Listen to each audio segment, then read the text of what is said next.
And that's Hello. when I said, "No, you're wrong." Anyway, hi chat. Hello. No, you're wrong. Okay. Welcome, welcome, welcome.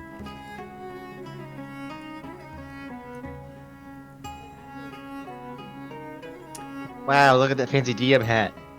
Fancy DM. Hey, I'm at the top of the screen now. I'm on Bonk M with the DM screen. Pop. Rude. You know what that means though. You're the DM. That means you get to do the intro. That's right. This week, we are unfortunately missing a couple of people for the normal campaign. So, we will be doing another one-shot. This one led by myself. We've already made our characters. And there's really not much for story build-up, but so if you guys could each introduce your characters, and I will set the stage.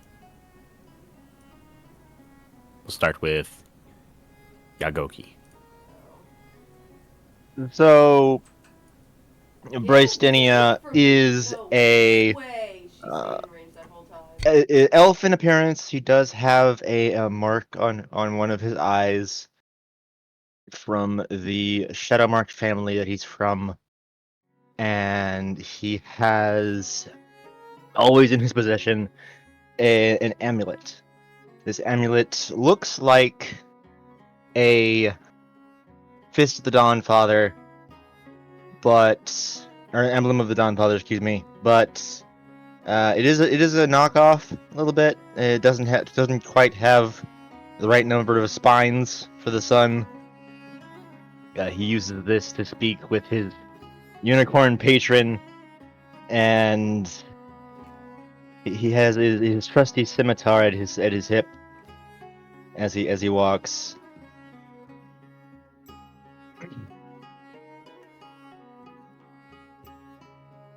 That's it. Oh, yeah, very nice, very nice. And then M.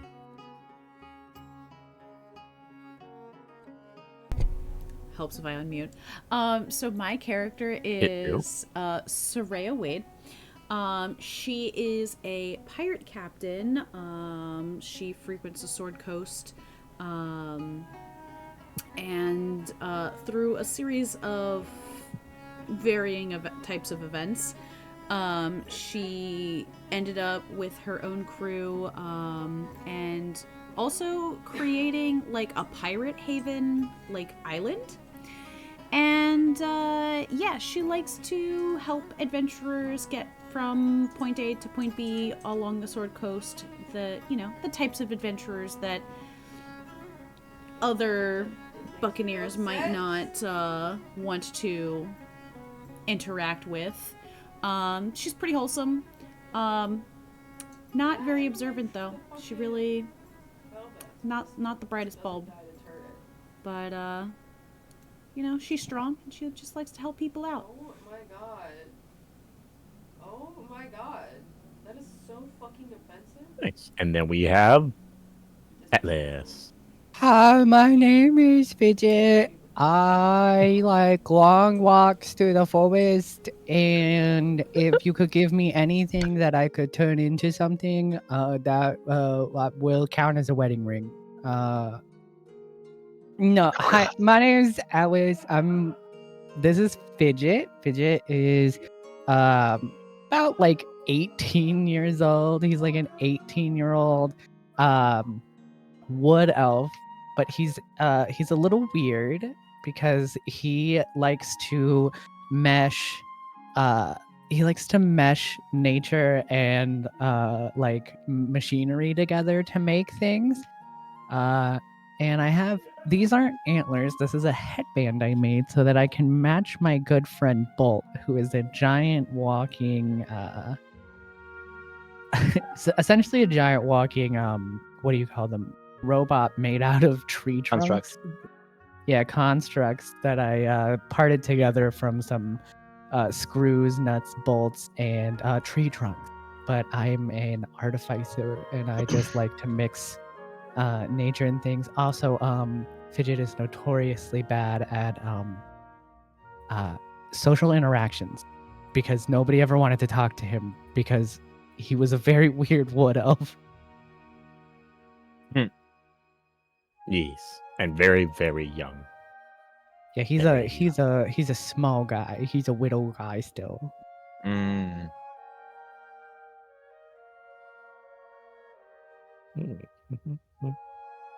So, we're gonna. That should work, right?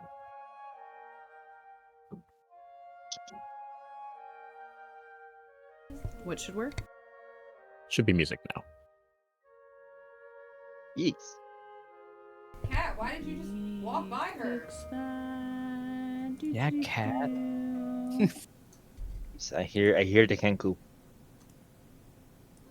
You guys can adjust your individual volumes. But this is just some background ambience currently being played by one of the local bards. And a lot of you, having recently survived an escapade, have returned home. You guys are at your hometown. Brought to you here by Saria, who is just there in the tavern with you, enjoying some drinks and the general camaraderie. The town as a whole is currently in a celebration, having recently overturned the necromancer tyrant that had held this land at knife's edge for the longest time. They amassed some forces, and through some combination of underhanded tactics and just survival of the fittest, all of that managed to pull forth a win. Many were lost, but they survived, and they did beat that necromancer. So this is both a celebration of, their newfound freedom, your newfound freedom, having this being your town as well, and also a mourning moment for those lost. But you guys are currently all hanging out around the tavern. There's parties that everyone knows you guys' names. You guys are heroes of renown. Having spent time writing back to friends and family, they've been following your story much like, people follow the story of a football player if they're from that hometown. Like, you guys are relatively famous. And there's a lot of talk in and about you, but they've all also given you your space as you've just gotten back and need your own time to relax. So what would each of the three of you guys be doing here in this sort of party setting? It's a very lively open-air tavern. All the windows are open. There are people pouring in and out of it. Pretty poppin'. Soraya is definitely a heavy drinker and a big partier. So she's having a blast right now. She's got a full tankard, like calling for shots, like whole 9 yards. Fidget is over. He's like in the same area, but he's like currently putting a like an oversized cup in Bolt's hand and like trying to get him to like grasp it in a way that doesn't look awkward. And he's like, Bolt, you have to look cool. You're famous, Bolt. Bolt, you're famous here. Yeah, Fidget, you've got a couple of kids that come running in every now and then and ask to pet Bolt, and are just they're mostly hanging around you. A couple of them are like gawking from the window and looking at all of your cool stuff. Okay, no, Bolt, play it cool, Bolt. Yeah, Bolt, he's so cool. He's a casual guy, Bolt is. Bolt is, by the way, just unmoving and never says anything. If you're close enough, Soraya would definitely like do the full like drunken like pulls you into the side like, yeah, this guy's awesome over here, like that kind of thing. Like, hey. Yeah. I'm definitely at the same table, so if you pull Fidget in like that, he's gonna be like, oh, this is friendship. We did this. Oh, wow. You're kind of struggling to hold your own drink level, which you haven't even had the chance to sip when you're just, this pirate just rolls in like a wrecking ball. Oh, yeah, hi, friend. We're friends. This is how friends act. Oh, you're crushing me. Now, what is Bristina doing? Bristina, it would just be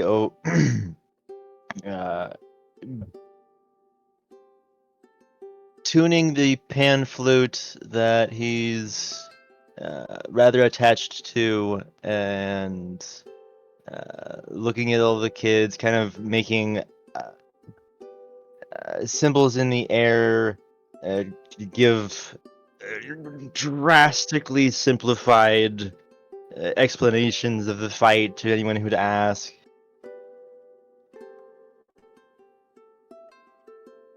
Fidget would be like casually like looking around, trying to make eye contact with Christina, just like giving you the I can't breathe. I can't breathe.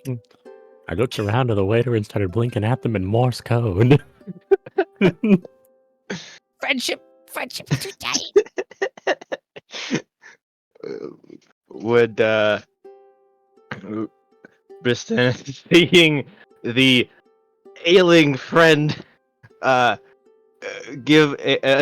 to give a hearty punch to the shoulder of the pirate, and you feel the wind hit your shoulder with twig of arms. So the problem is that Soraya would still feel it, right? But even though she doesn't feel anything, she would fully, like, okay, I picture this. Bristina's on left side, Fidget on right? Yes. Mhm, Yeah. mhm.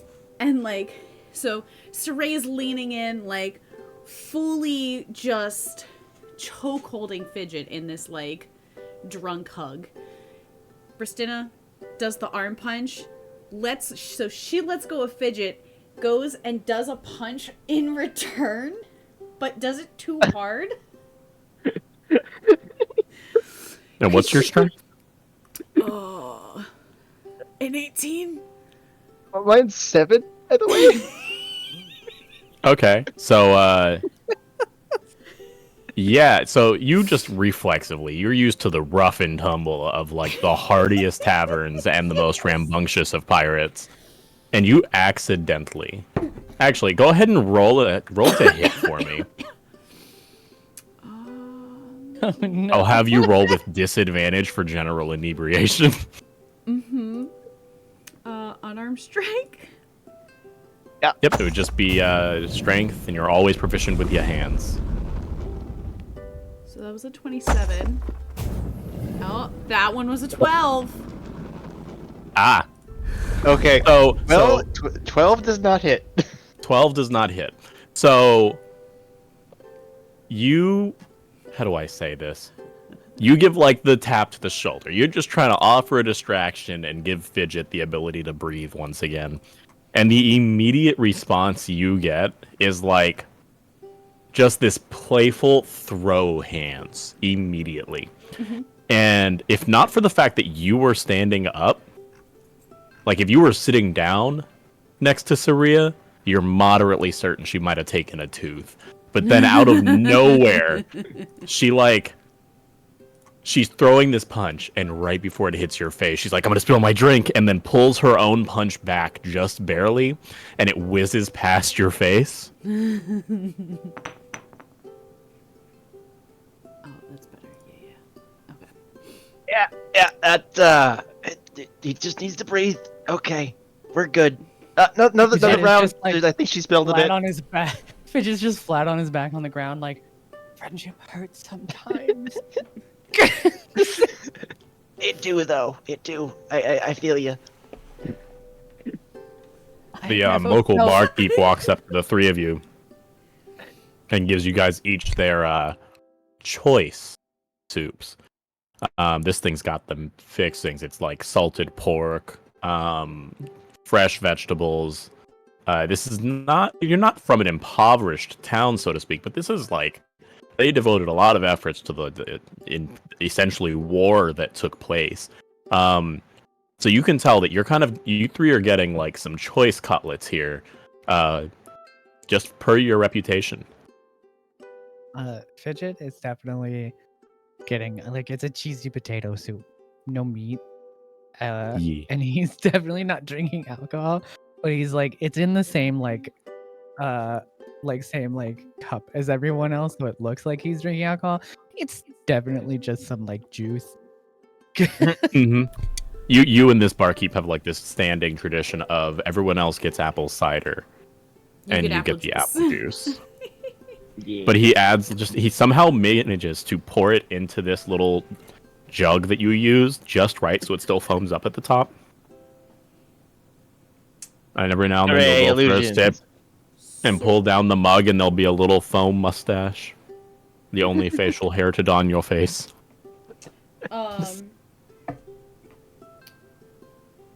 I feel like so this is probably like the first time Soraya's actually come back to your town with you. And so she's like not at all. She's very oblivious to the fact that like the food that is presented is like probably like a lot nicer than what everybody else has. And so she's just like, "Oh, this is great." Like just pulls like a turkey leg and like a potato with cheese on it and just starts like double fisting. Like she's got the mug of alcohol in the center, so she'll just like do one, the other, and like somehow manage to grab the mug and drink from that, and then yeah. Okay. So the barkeep, who is this large, we're talking like dude's probably 7 feet tall, 350 pounds of pure muscle. There's rumors going around town that he may or may not, in fact, be human. He's like vibing with your enthusiasm so hard. He goes, yes, you must eat and drink to your fill. This is the only way to party. We are here to celebrate. What's the bartender's what's his name? Clarence. Fidget's gonna look over at Clarence and be like, Clarence, can you grab Bolt? Can you grab him his usual, please? Bolt's usual is it's just a regular stick that's like perfectly whittled to like fit in the mouth that Fidget gave Bolt. So it looks like he's chewing on a stick. Mm-hmm. So, in response to this, Clarence sort of, he goes, yes, one moment. And he steps back, and he comes back with what looks like a cigar box, but it's like 5 times larger. And he opens it up. And there's this array of like 6 sticks, each of which have been chiseled. And he's like, we've come prepared. We knew you were heading back. And he pulls one out, hands it to you, and then he closes the box and just leaves it on the table. Fidget just hands one to Bolt, and the construct will take one and just like stick it in his mouth, his little like mouth hole thing, and and Fidget will be like, and then he'll look back at Clarence and he'll be like, Bolt is once again amazingly impressed with your ability to cook, sir. I've not found anyone that hasn't enjoyed my meals. Well, you still have found so many people that like them. You are a 10 out of 10, Captain. Well, thank you. Well, if you guys need anything else, yeah. Nope, it's gone. Whatever it was, it's gone now. Response to someone saying Captain, maybe? Got a little bit to drink, that's okay. If you guys remember or need anything else of us, just let us know and we'll be right there on the double. I'm gonna head back behind the bar. I've got a lot more cooking to do. Alright, see you guys. And he trots off. Appreciate it. Everyone else makes room for him, Bye, which is how you realize he Clarence. gets around. If there's a new person, they just get steamrolled and learn, and then move. What a cool All right. guy. He's definitely got a presence to him that he seems to have earned. That's just typical Clarence. Yep, so it is currently late evening, and so the sun has set, but not so far that it still shows that very cusp of the horizon, that faint blue. And basically, you guys have an hour of partying ahead of you before something happens. Dun-dun-dun. So Fidget's gonna just take this moment. Are the kids that were like surrounding Bolt and stuff, are they still there? Yeah, you actually noticed one of them like sneaking up to try to take one of the little sticks out of the box. They're not very stealthy. Fidget will turn his chair that he's sitting in. He's finished his meal. He'll turn his chair around, and then he'll stand on it. You know, all 5'4" of Fidget will jump onto this chair, and then he will like throw his arms out wide, and he'll be like, "It's time for the great and powerful Fidget to show you a magic twig." And he's like doing like jazz hands. Soraya's Go ahead for and it. roll persuasion, or sorry, performance, but with advantage. Soraya Good, is thank- very invested. And Bristinia will be doing prestidigitation with like small illusions to kind of help him. Very nice. With my amazing charisma score of 0, I got a 10. Okay. So your calling out has definitely caught you the attention of a lot of people who were already watching, to be fair. The prestidigitation helps push it that little bit. But most people are just like, they look and then they're kind of just waiting for you to follow it up with something. But the kids that are like watching have like, you don't even know how they move so quickly. They are sitting down in front of you with the most starry-eyed enthusiasm and awe, just waiting for you to speak again. Fidget will casually just like notice Saria is just like also watching, and he'll be like, would you like to see a magic trick? Fuck yes, I do. Saria, you are currently being encaptured by childlike wonder. If you want to see a magic trick, give me one item. I promise I'll give it back.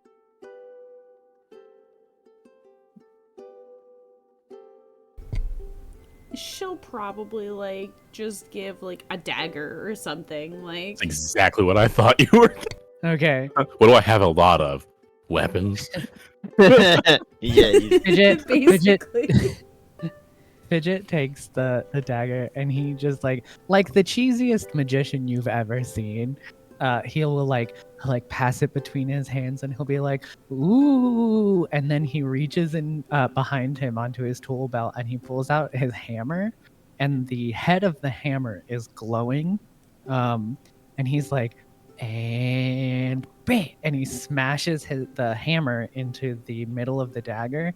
And that's when I used my third, because I can do like 3 things as an artificer. So like I have the 2 that I told you about, one of them being the hammer. And I will I'll make the dagger glow.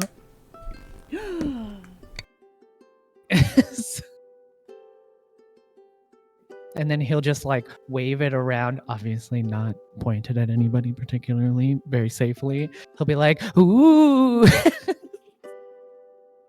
So, you've actually got a couple of the adults looking over and they're like, that's why we keep this guy around. This guy's amazing and all this.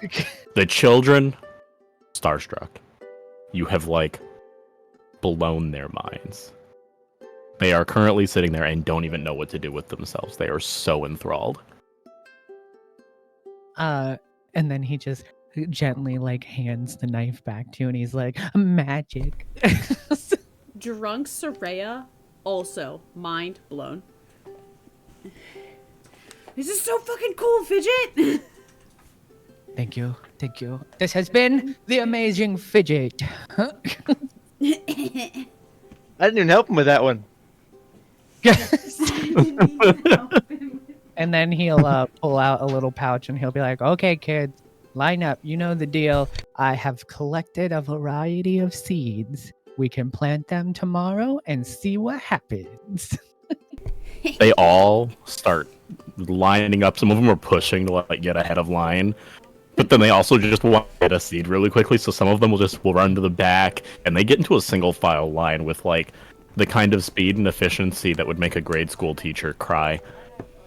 And Relax. Fidget will just one by one just keep hand them one random seed that he just picked up out of the forest.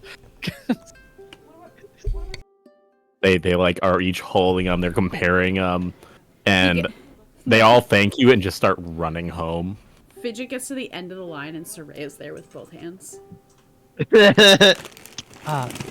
For being such an amazing assistant for the magic and he gives you 2 seeds. Fuck yeah, 2 seeds? Yeah, we're gonna plant them tomorrow if you wanna help us plant them. Fidget, have I ever told you no? No, but I like to leave the door open. I appreciate it, but not gonna start tomorrow. And then he'll just turn around and he'll start chugging his apple juice. Very nice. Christina, can you go ahead and roll perception?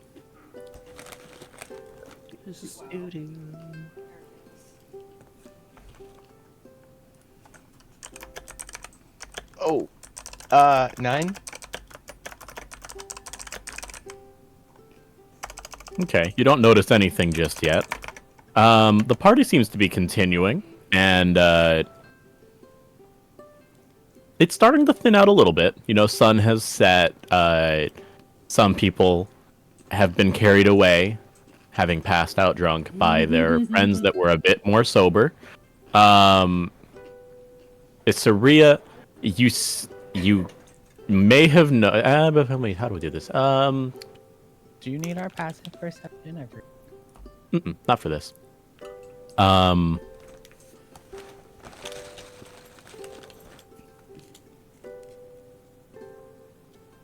Go ahead and roll an insight roll with disadvantage.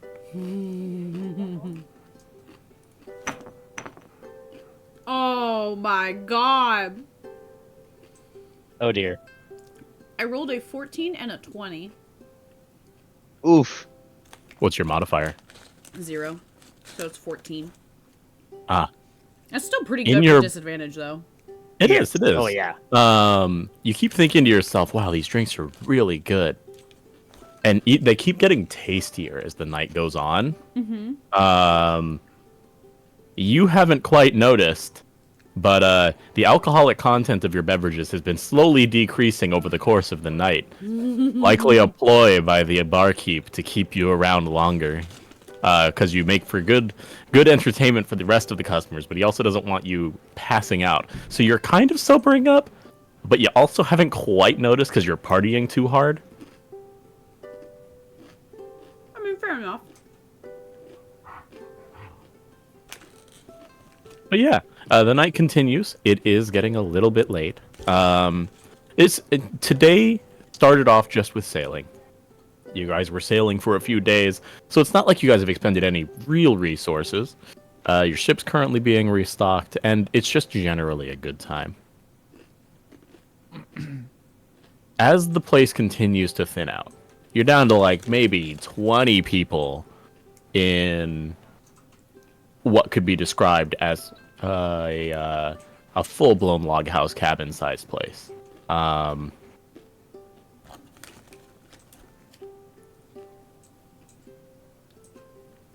And at this point, Saria will have even noticed, but Christina notices. Fidget, you were a little distracted, just making sure the kids, the last few strangling kids, are being safe. But you're starting to see that they're getting carried off by their parents, who are like, "You've been here for far too long, young man," and so on. And they nod to you and like thank you for essentially watching over and keeping them entertained for the evening. So you're a little distracted, but Christina and Saria notice through one of the windows that there's a large tree roughly in the center of town. I say large. It's probably a solid 5 feet wide. Like this is a decently sized central tree. Has had a figure skulking at it. They haven't really moved, which is what has made them hard to detect. But they've been eyeing you guys specifically for a while now. I'm going to apologize to the rest of my party in advance. However, you guys, we've been traveling together for a while, so you'll be aware that this is how she operates. But as soon as Soraya notices that, she's like, "Oi! What she want? Yeah. What she looking at? What's up? How can I help you?" The people he kicked could collide with us? As soon as she does, I am going to cast Mislead. Is that Bristina as a person will disappear when an image will pop up in their place, and he'll just walk away, okay? kind of to circle around back Or of this person. Okay, so to paint the picture, you guys are currently in a building. Oh. It's open air, so it's more So like you're- a. It's like a. How do you describe it? It's like the What is that place from Final Fantasy 14? Oh, In Gordania? It's near. We're a bunch of fucking nerds, dude. It's where the party was that you guys held when you guys defeat the last Titan for ARR. Oh. And they trick you into doing all the work to run your own party. I'm But the person who's done this the it's most right by the recently, and I vineyard. still- It's right by Yeah, the I know. vineyard. yeah. It's by the coast. Vanesca? Costa del Sol is what Zana's Costa saying. del Sol. It's like Costa del Sol, where it's like a central bar, but it has 5 of the 6 walls of a cube, where that 6th wall is just a bunch of open shutters. So it's open air, but it is a closed space. So you guys are in there, and if you look out at this tree, which is a solid like 150, 200 feet away from you guys, you'll notice that this one guy has been eyeing you guys specifically, but he is a good distance away. Right. So, invisible actual Bristina will be slinking out the front door towards this person, whereas image of Bristina is still sitting at the table next to Fidget and Shreya. Okay, is there a save with that or something like that? Let's see. I was gonna say, if they're close enough where I feel like they would hear me if I was like, I'm not gonna actually yell as loud as I would because, there's other people in the room here with me. But like, it's very much so like I guess I imagine it as if like someone was across the street from me and I was like in a cafe, like outside eating area. Can I? Can Fidget do a vibe check, just to see if he gets the idea that this is a shady guy, not Yeah, just go ahead and roll that insight vibe check for me. And as far as Soraya would probably also be vibe checking. as far as Anyone the that wants check, can give me one. and as far as the check for it, there really isn't one. That's I insight, got- right? I got a 14. Okay, 14. Fuck if Soraya don't know. She got a 3. A 3. You didn't roll with disadvantage for that one, right? No. Okay. She just... Oh, I didn't realize you were there. Look, wisdom She is does not not- her strong suit. Much like other pirates, maybe some rubbery pirates, they don't recognize danger always. Yeah, I sent you the word of the spell. Okay. Yeah.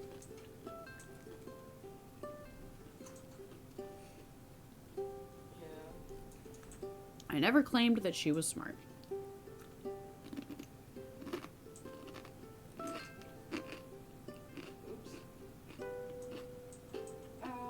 And were you also wanting to vibe check, or Wow. just these two? Just those two, yeah. I got a 14. Just kidding. Why is my Yeah, we got a 14, a 4. I was wondering if Yeah, I'll just leave it at that. Christina. Yeah. Yeah. So you're just approaching. Yes. Stealthy. Okay. Dummy. Saria, this guy creepy as hell. Fidget, you get the feeling that they are keeping their distance, right? Mhm. And Yeah, but they also can't ignore Viego. they don't seem hostile. Ow. Ow. Giving them more of a close look, you also just notice that they seem pretty battle torn. Clearly missing an arm. Their clothes are rather ragged, but they keep a dagger at their side. It's the same side where they have a missing arm, and just your general vibe that you get from this person is expectant but sad. Expectant, meaning. Like they're waiting, or they're looking for something, or they're expecting something to happen, but they give this general downtrodden vibe as well. Like they're just Okay. not trying too hard. Got it. Fidget will have Bolt do the thing where he like bends his arm so he can sit in like the crook of his arm, and then he'll be like, Bolt, approach slow. And so we'll just slowly make an approach. I don't want to get. Soraya realizes close. that Fidget is getting close, she's going to like this whole time she's kind of like lounging, and then she realizes that Fidget is like moving, and she just fully scrambles to like get up, grab her javelin from wherever it's leaning, like. She's behind us. Okay. And just for the record, both of you guys are moderately certain that Burstina is still in the bar. Okay. Has not moved. Right. Gotcha. Question. Actually, first off, also Soraya in that scrambling would kind of like try to put herself in front of Fidget with the walking. Mm-hmm. And also, does Bristina's image follow us or stay at the table? I would have it come up behind you guys. Yes. Okay. Also, to be clear, I just want to get within shouting distance. I don't want to get any closer. Okay. You wouldn't meanwhile- need to shout if you approached to like 60 feet. You guys could probably hear each other this far away from the tavern. It's the only place that's really lively this time of night at this point. A lot of people have gone to bed. So you've basically got this, maybe one other place where people have congregated and are having their own little party. But it's pretty quiet here at Town Center. So if you're just within 60 feet, you wouldn't even need to yell. Meanwhile, Bristina is walking up, getting within 20 to 30 feet of this person. So Fidget's gonna, when he's within not yelling distance so as to not like scare any of the townspeople, he's just gonna be like, Do you need help with something, sir? And Soraya's just like crossing her arms in front of Fidget, like, what do you want? Okay. Essentially giving the vibe of like, I'm bucking at you, but like she doesn't actually buck at him. Okay. So he leans forward. And there's this unsettling quiet to almost everything that he does. And it's kind of accented by the silence of Town Square, where you can clearly tell, a sound coming in front of you versus behind you. Things that you would expect to make sound. Like, he is a quiet individual. Somehow, even his clothes rubbing up against himself seems too quiet for what it should be. But he just stands up straight, looks at the two of you, and goes, I need some help. And I'm moderately certain this is a task that only you three can handle. That you're the greatest surviving warriors that this town has. Can I do another vibe check? Yeah, go ahead. And I'm gonna do one from my shadowy perch over God here. damn it! Not much I- better. It was a 7. Okay. 22. Oh, 22. Okay, so having approached very close and, sort of eyeing him as you are, you also approached sooner than anyone else has, so you caught some glimpses of him before he was addressed and asked to sit up straight. He seemed kind of absent, distracted. Clearly something else is on his mind, but he has this hunch like the weight of the world is on his shoulders, and he is beat up. Like, he does not look good. He carries himself with a very refined and perfected stillness. You would easily assume that this guy was probably a very, very prolific rogue, just for the expertise with which he carries himself. But that is completely overshadowed from this general depressive mood that he portrays. He seems like someone who has fallen on hard times when he was already under the ground, 6 feet under, and then had to be, his luck was pressed to just that little bit further. And he sounds and just looks tired and distracted. But for what he's saying now, you get the feeling that it is coming from a place of both desperation and honesty.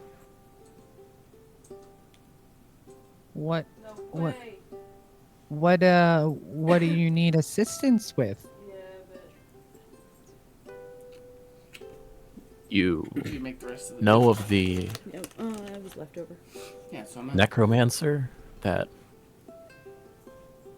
Yeah, The he... one we just beat? Yes.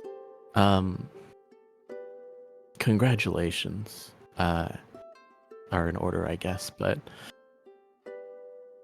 my concern is with his aftermath, if you will. The battlefield around his tower is strewn with bodies, and it has attracted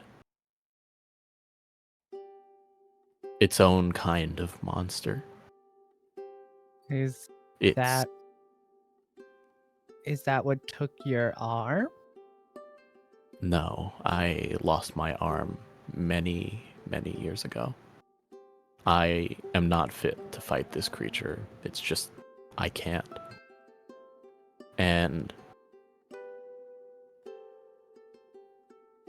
all I know is that I only had a few friends in this world. And I want to protect them from the desecration of their bodies by this vile creature. It's currently making the rounds around the camp, and with the way that it's moving, it will find where they're buried. And I just don't want it taking them. They're all I had.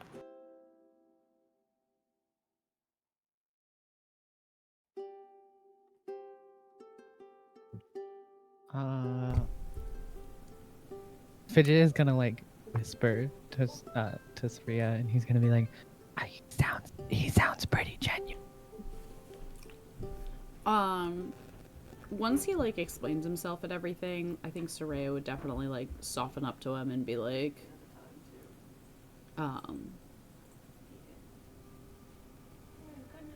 just very Like, oh, yeah, no, we can totally help you. Like, yeah, I wouldn't want that either. Yeah, and then Fidget will like he'll casually like turn around to totally real Pristina who's been following behind us and be like, "What do you think?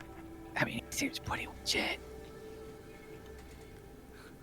Question is, In that moment, the image will dissipate, and Christina will pop up the 20, 30 feet from this person. in the other direction. I assume Fidget has seen similar, but he'll once again go, "Ah! Oh my God! You're gone! Where'd you go?" Over here, Fidget. Oh, Yes. why you keep doing that? It's like you're over here and then you're over there. You gotta stop teleporting. It's not teleportation, and you know it, Fidget. Look, we both know that you can tell me it's not, but like, he does that thing where he like winks at you and he's like, right, not teleportation. This gentleman is definitely one of honor, and I believe what they're saying, indeed. If I may. And he reaches out a hand, and you see some green energy forming for a cure wounds. Targeting him. Yes.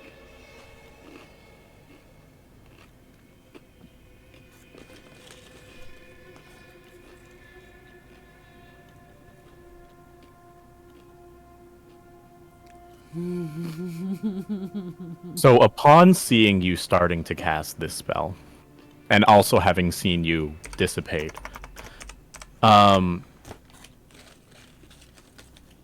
he holds up his hand and just says, "Don't waste your time on me. These aren't wounds that can be healed. This is just who I am now."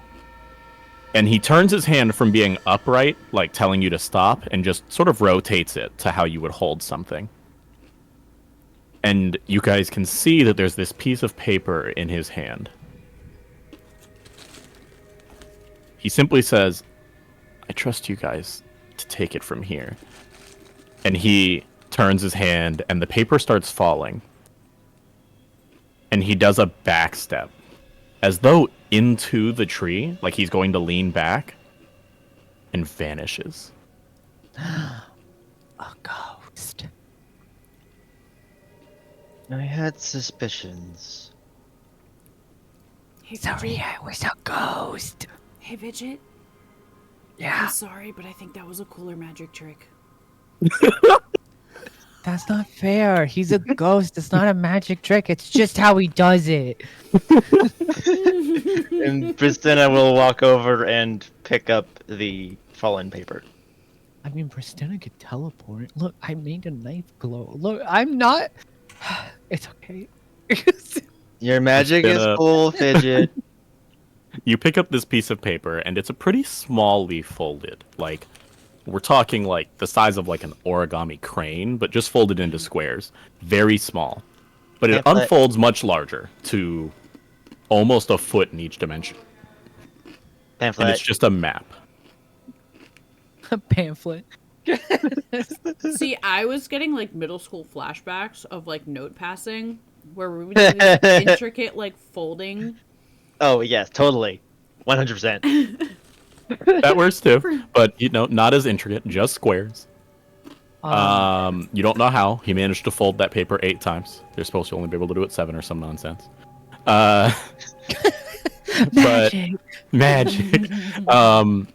It is just a map, and you would recognize right away that the center of the map is centered on the Necromancer's Tower.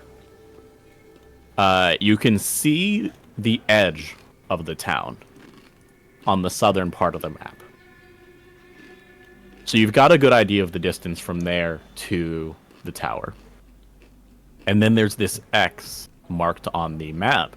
In the sort of upper right-hand corner, the outskirts of the tower make up a very barren landscape, but then just outside of that barren landscape is not forest, but more of woods. Think 100-acre woods, where it's just, it's pretty prominent trees, but they're pretty spread out. Light still gets in, and so on. And off into the distance, there is an X that marks a location. As they're looking over the map, they'll walk back over towards Fidget and Surya, kind of Also, pointing out the parts of the map. When you get over there, by the way, Fidget has immediately gotten distracted with the fact that Surya told him that his magic trick wasn't cool enough. So you will see that he's now standing on Bolt's arm, and he's like face to face with Bolt, and he is just whispering. And when you get close enough, you just hear, "No, okay, so I think if we work together, we can figure this out. We can come up with a really cool magic trick. Everybody in town will be so impressed. They'll be like, whoa, Fidget and Bolt are the best magicians we've ever seen." As this plays out and they get close enough to hear it, Fidget, your magic is amazing. You don't always need my help for it. Yeah, no, you're so right. But like, wouldn't it be crazy if look, Bolt? No, it'd be crazy. Like, we'll figure it out. We'll figure it. They can teleport. We can teleport. You're right. I'm cool. Anywho, looks like we have a map on our hands here. A treasure map? Of sorts. And he holds it up and starts pointing out the landmarks and everything else.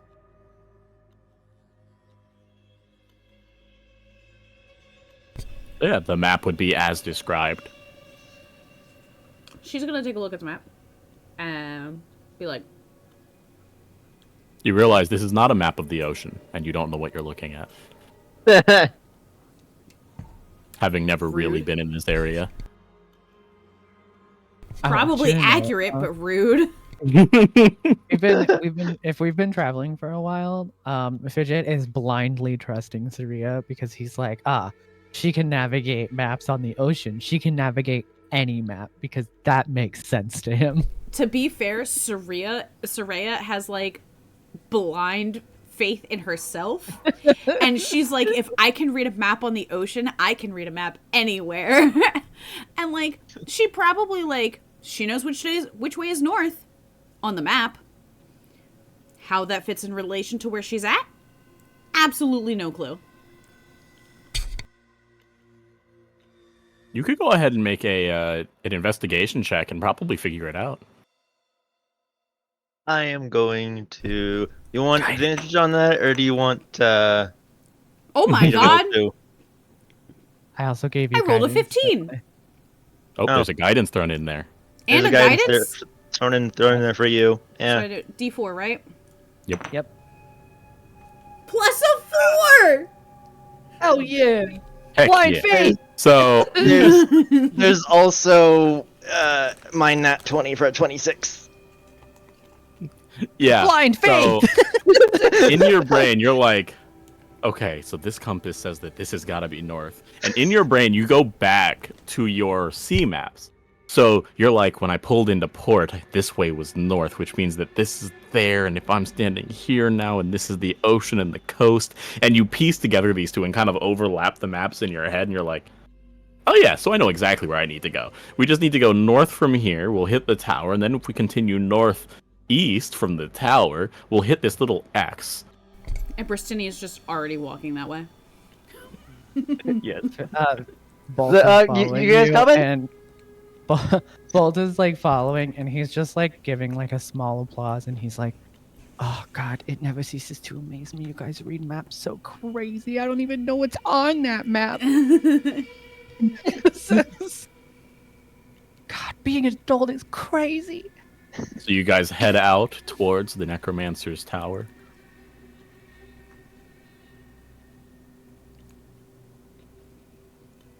I believe so, all yes. all the while, Bistina has their pan flute out and kind of playing a little jig on the way. Yeah, after the initial shock of you guys knowing the direction, Fidget is like he's like hand in bag, like pulling out like different things and seeing if he can like he's just he's acting his name. He is fidgeting with like random like nuts and bolts and like different like seeds and things to see if he can't like craft more like random things. Okay. Did we want to take a small break here? I wanted to grab a drink. We're at the hour mark, and then we Okay. can transition from there. Yeah, sure. Magic. Imagine. All right, well, then we will be taking a small break, and we will be back shortly. Got a Jinx. Ooh, woo, woo, woo, woo, woo, woo, woo, woo. That's the transition sound. Woo, woo, woo, woo, woo, woo, woo.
Part Oh, you practice song. 2. And that's when I told him, "No, Tiffany, you're wrong." Oh, hi guys. Who's Tiffany? Yep. We got to make Well, sure that Christina I stays just- I'm not hydrated. re- Follow is I'm not appearing out of retelling the this back of story, your guys. head. We'll talk about it later.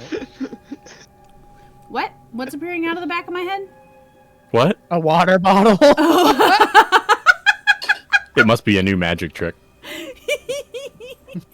He's pulling it out from behind my ear. I was about to say it's the like nickel behind the ear, but it's an entire water bottle. Honestly, moderately terrifying. Right? Like, I could be reasonably left to assume, oh, yeah, sure, maybe. But if it's a Poor whole Fidget. water bottle. I know. That would be some like Fidget would scream because he'd be like, "How did you pull that out of my ear?" Reaches behind your ear, pulls out a Starbucks. Fucking Starbucks, goddamn it. The whole Starbucks. What's See, worse is if it was a hot drink, Fidget would immediately be like, "I didn't even feel the warmth." But yes. Alright. So you guys all traveled towards the tower, yes? Fast travel. Traveling montage. Yep. It's honestly not that far. He kept pretty close just to keep the town under his control. It doesn't take more than like an hour. But that does mean that it is very late into the night at this point. Moon is getting high in the sky. And you are aware that you are getting closer to your destination because the smell of blood is just hanging in the air. We're talking about a 2-day struggle that only just ended today. The bodies here are fresh. The blood on the ground still moist.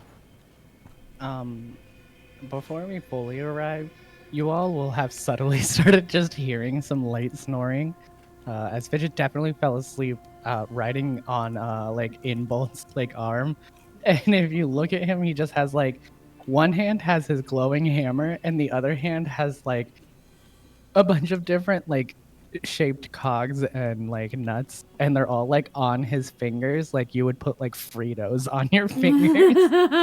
And he's just fully passed out, little bit of drool coming out of the side of his mouth.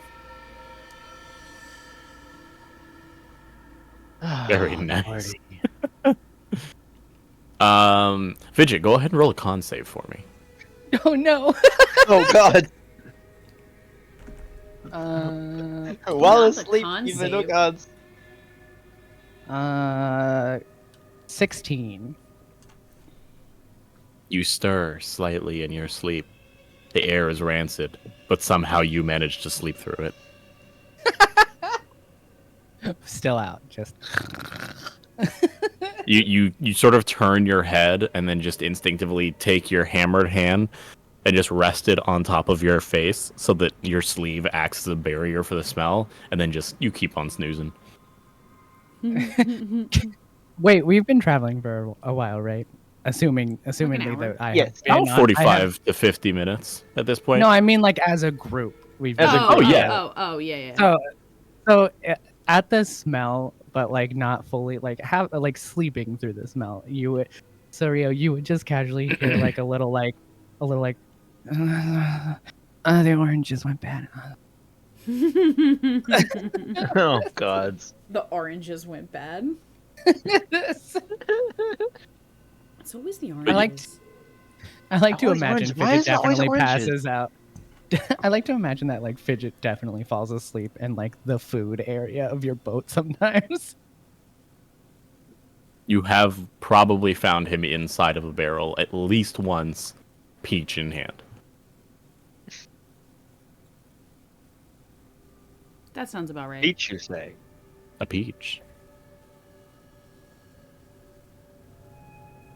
If not for them being friends, that would have been a very expensive mistake. It's hard to get peaches this far up the Sword Coast.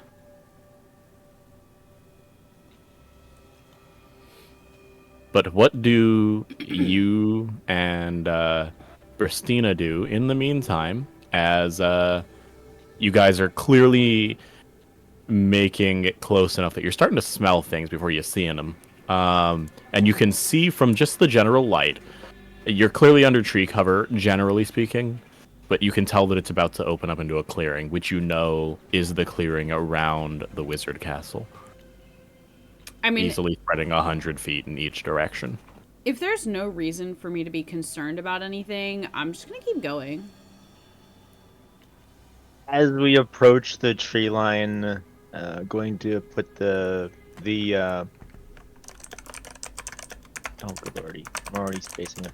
The pan flute away, stow it, kind of grab some rocks, put them in a little pouch to have them on hand as we enter this clearing. Yep. You have no trouble finding some pebbles and other, suitable sized rocks here, especially because you're sort of searching over the course of the hour-long trek, giving yourself that preparation. And as you guys enter into the clearing, the clearing isn't a swamp necessarily. It lacks the water for that. But there's enough blood on the ground, and you imagine a lot of this was already here. There's enough blood on the ground that you're like, this place is pretty bad. The whole place gives this, the moment you pass through the clearing, gives this negative vibe. It's less like, walking uninvited into a funeral, and more like your characters would know what it was like to step onto essentially the aftermath of a war field. At some point in each of your adventures, whether it was Saria, you walking onto another pirate's vessel that you found, and everyone on board has long since gone from starvation or something else, to just either of the other two of you, just in your travels, having survived massive battles. Because again, you guys are warriors of no renown. Unnaturally quiet. The only sounds that you guys can hear at the moment are your footsteps and it almost sounds like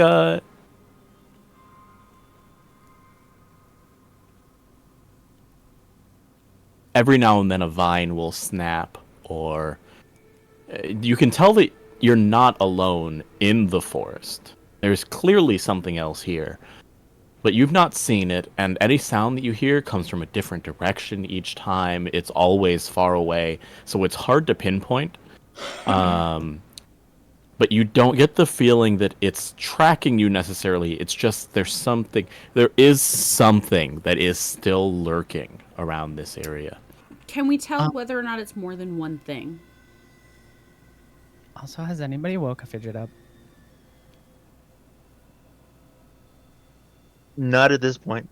Probably Okay, not, cool. no. He's definitely still sleeping and definitely still mumbling to himself. Okay.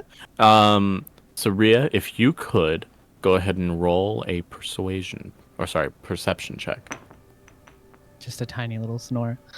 No, Bristuna, I didn't put the shiny object on the key. 16. Okay. Because the sounds come from different places, you're not sure if this is something that is moving around and only occasionally makes sound, or if it's multiple things. Sort of you're surrounded, and it's just every now and then one of them will make a sound. It's hard to gauge, but you do get the idea that it is something far away, and you don't get the feeling that it's following you, as it's generally moved from your right side to your left over the course of this last stretch of the journey, over the last 10 or so minutes that you've been walking.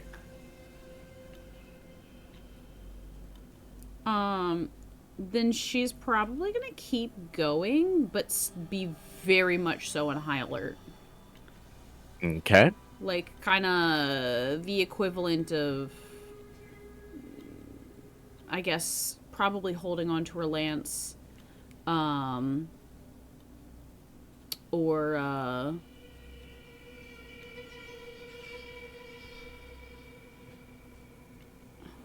yeah, something like that. Okay. Anyone else doing anything in the meantime? Fidget's still asleep. We're still in the tree cover at this point? Have we breached the clearing yet? This would be you breaching the clearing. Okay. Anything moving on the horizon? Go ahead and roll me a perception check for that. And Fidget, Uh-huh. oh geez, what was the construct's name? Oh, Bolt. Bolt? Bolt. Can you have Bolt roll a dexterity check for me? Just straight dexterity check? Just straight dexterity.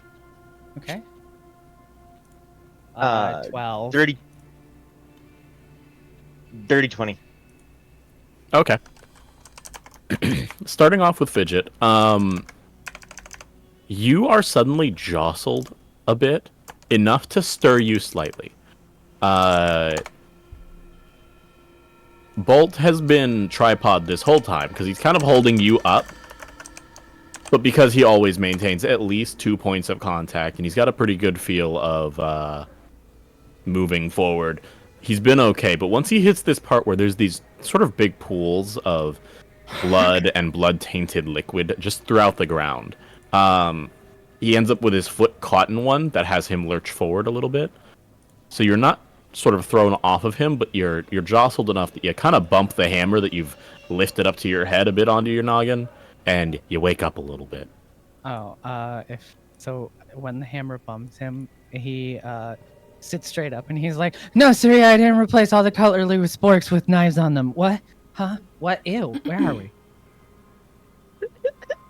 For Bristina, you start, scouting the horizon.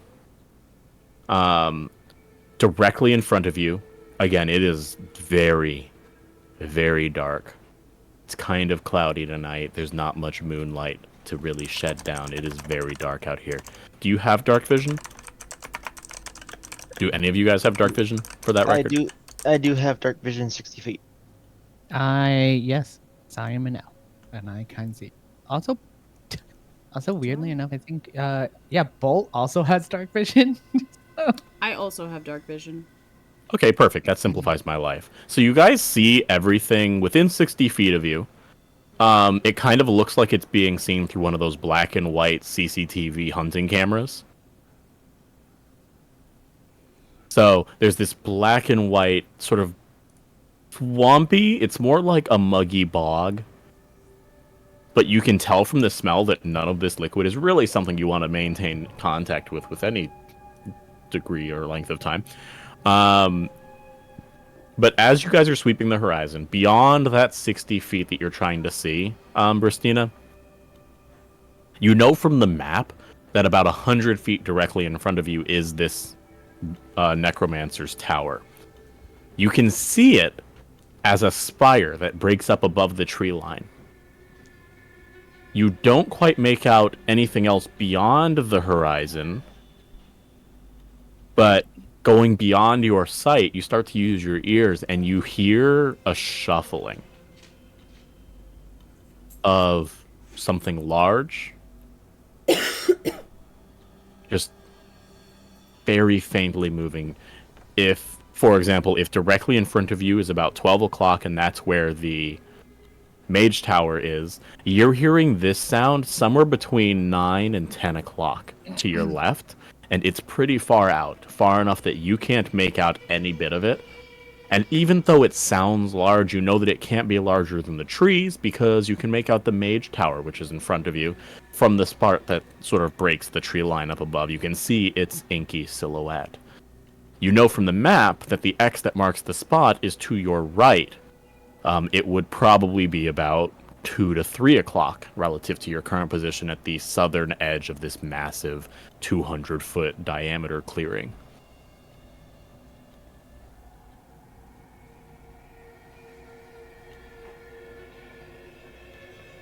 And that's who saw that again? I did. Okay.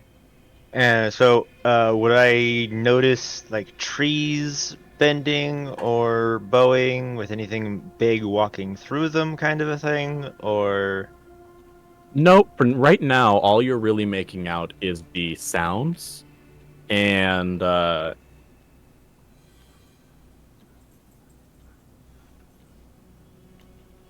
it's really just the sound that you're going off of. Whatever it is must not be touching or really interacting with the trees enough for you to notice their movement as the silhouette of the trees in the very, very far distance.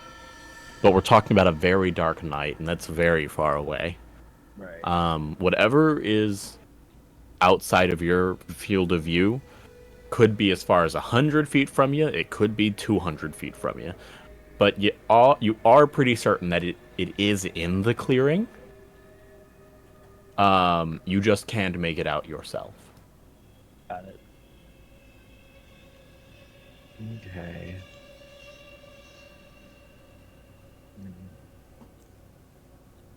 We have.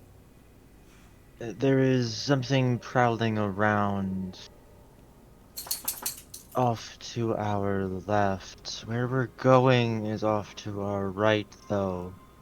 If we give it a big enough berth, mayhap we can avoid its detection.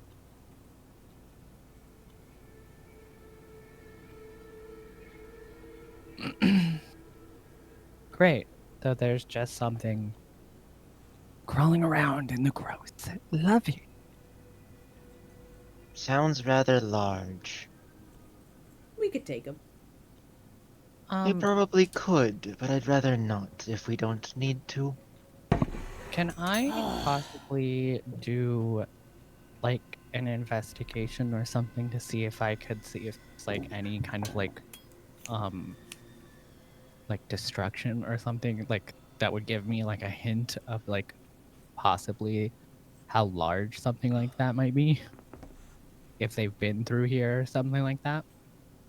Okay. Go ahead and give me an investigation check as you sort of look around the area that you can perceive. That's a nat 20. Okay. Jesus. So you're looking around, and as far as destruction, you can't quite tell. What's your modifier for investigation? 7. Okay.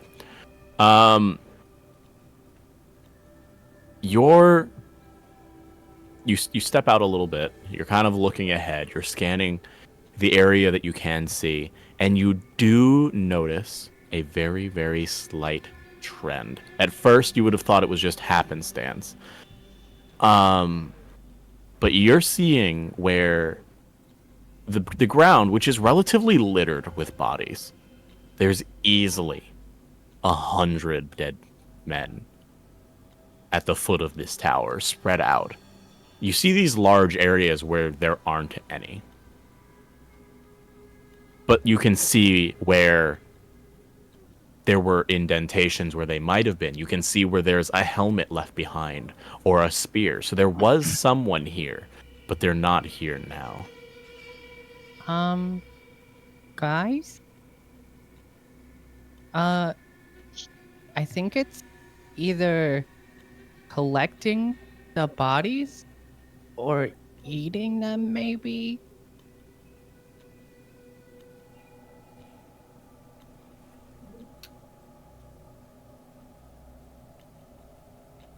Well, that's concerning.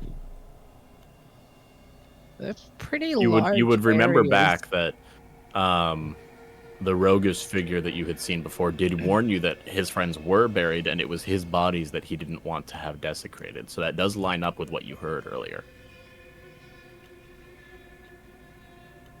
I don't want to get eaten. I thought I'd just like put that out there. Right, I think that's a mutual. I mean, you're not dead, so if he's eating dead bodies, you don't have anything to worry about. Oh my god, good point. You're so smart. Oh my god.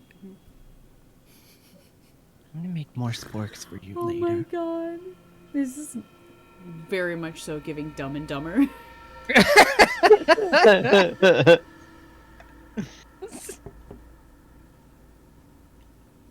Oh man, I love this. So, Christina would definitely be like gesturing, is like, okay, well, the X on the map is over in this direction, so let's head there. We'll be heading in the opposite direction of the noises I heard. I like that. That sounds like a good plan. Let's go. And he just kind of like points in that direction to like urge Bolt to like carry him that direction still. Okay, so we're currently dealing with a 200 feet diameter circle, if you will, with the mage tower at the center, and you guys are at the south of it. When you say that you're going around towards the Towards the X on the map. X on the map, are you making a beeline for it? So you're just cutting a straight line across, or are you sticking to the shadows of the tree line? What's the goal here? How much time are you? Because it'll take longer to take that route as well. Right. I'm assuming And whatever keeps us furthest away from the noise. right, I would be. I did mention giving it a wide berth, so kind of skimming closer to the tree line. Okay.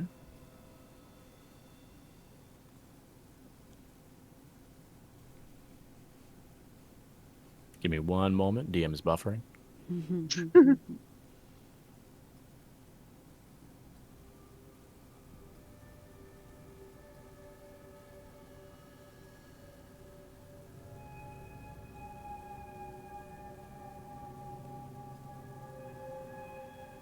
While the DM is buffering, I'll just casually just whisper, "Hey, hey, Saria, just asking a very hypothetical question.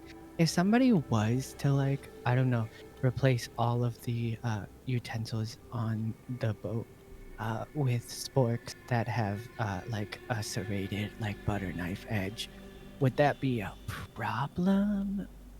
Be like, would you be like, whoa, what a cool guy that did that?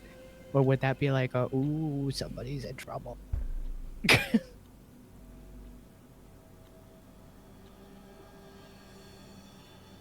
In a hypothetical, by the way.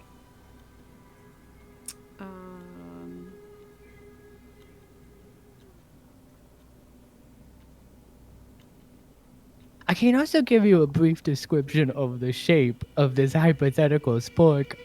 So it's just like a spork. If you've ever seen a spork, it's like that. do you have like an example of what you're talking about? Oh well, it's a hypothetical, but like he reaches in his bag and he like pulls out a spork. I was really hoping you were gonna do that. And it looks like a regular spork, so it's like the spoon part at the top with the fork tongs, but like on the one edge of it is like a little bit of like serration, like a butter knife serrated, and he's like, it would probably look like this, but like all the utensils would be replaced. I don't see why not. Like, it's a multi-use tool. I really like a good multi-use tool. Okay, good, because like in this hypothetical situation, somebody told me happened. that like, yeah, well, I mean, somebody told me that would be a dumb idea because like the butter knife thing might hurt somebody's mouth, but I was like, that's crazy, Christina, that's not true. And then I did it I mean, they did it anyway. What are you throwing me under the bus for this time? No, I'm just saying in this hypothetical situation, you would have made fun of somebody if they, I don't know, put a butter knife on a spork because you would have thought, oh, that'll cut somebody's mouth. And then I was like, there's no, a that's ridiculous. chance of it at the very I have a least, is what question. I would say in this hypothetical. Have you thought of doing the fork and knife on the one end, but the spoon on the other, so you get full spoon, full fork? Oh my god, then you can just rotate it per meal. Oh my god, I'm gonna have to replace all the sporks. Okay. Can one of you guys roll a d20? Only one of you. I'll do it. I was gonna say, who's calling dibs? It's an It's a what? An 8. An 8? Oh Apparently, god. Fidget should not have been rolling this. I want you to know that Google's dice rolling thing does not like me, but my dice are upstairs. Oh All right. god. So here's how this is gonna go. Oh no. As you guys are circling around the outside of this large circular dead area of the forest, and you're keeping your ears peaked, the sound doesn't move much, but you can tell that it is moving. but it seems to be moving closer towards your location. After moving about a quarter of the way past the circle, and you're now on the east side of it, you cut back into the forest and try to make your way towards the X that marks the spot, because it is further into the forest. Listening. Waiting. The sound of this large, whatever it is that is moving and meandering towards you gets close and then appears to keep on going back towards the area that you started. Whatever it was, you seem to have narrowly avoided it.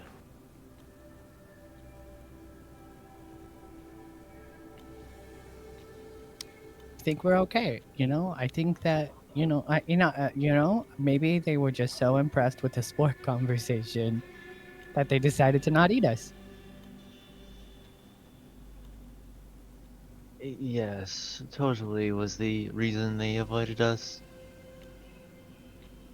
I would also like to add that when you first popped in to this boggy, bloody mess of a graveyard, the scent of blood just pervaded this entire area. Right. Mm-hmm. But the sound that you could barely hear did not prepare your nose for the smell. If a smell could punch you in the face, this smell was One Punch Man, and it tried to knock you out. You smell a scent of decay and death, unlike anything you have ever smelled in all of your travels. Oh God. Oh. And he's like prestidigitationing the air in front of his face, trying to like make it smell better. It does not work. Fidget pulls out like a pin and just like clamps it on his nose, and he's like, I don't know, guys. This is just like, I think this is a bad idea. Whatever it was, though, you seem to have avoided it for now. For now. What do you do? well, You're currently just a little bit inside, maybe 40 feet into the tree line. You felt that this was a pretty safe distance to avoid being seen. I mean, I would assume we would just keep going the way we were going. We are closing in on our target here. So now that we seem to have shaken what tail we didn't quite intend for, meander our way forth here. Okay, so continuing onward towards the X that marks the spot on the map. You get a little bit closer and then find a rather homey-looking house. It's old, clearly not lived in. The windows are broken, the shutters are falling apart, but it looks otherwise untouched. Only nature seems to have reclaimed what space it could have, overgrowing the fences, and crawling vines find their way moving up the chimney and walls. Baba Yaga. who would live out here? You see no signs that there's anyone inside. Again, there's, other than that pervasive corpse-like smell, you don't smell a fire going, you don't hear anything. There's a deathly stillness, even quieter than your footsteps. If you ever stop moving, the whole world feels an eerie stillness that makes your skin tickle just a little bit. Is the X in the house, guys?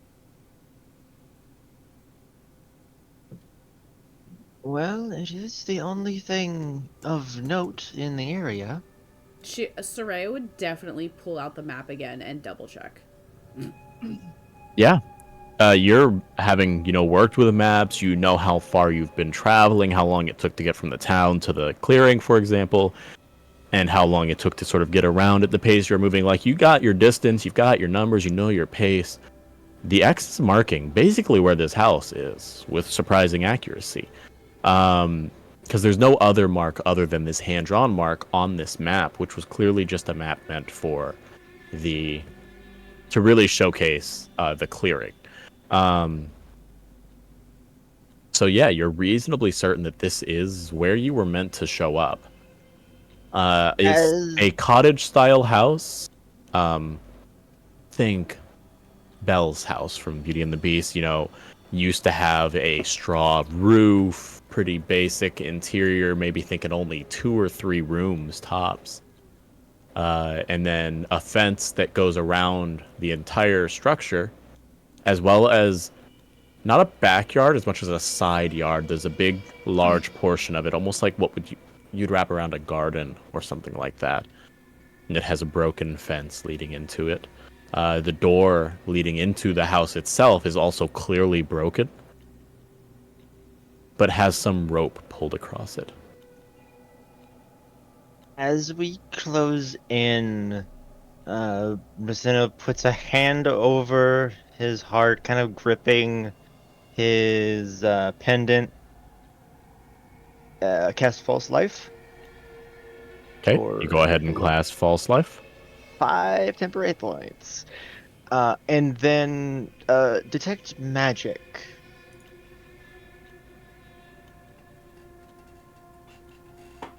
Do I see anything? What's the range on Detect Magic again? 30 foot.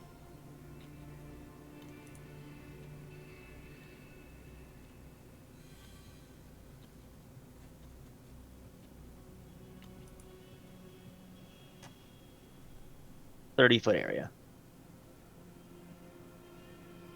Okay.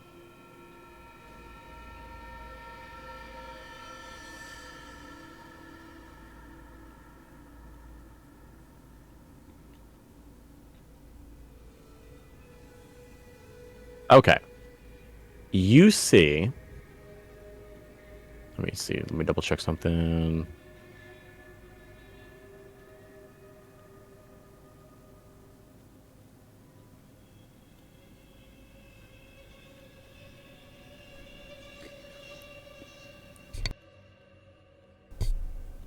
Two spots of magic within your range.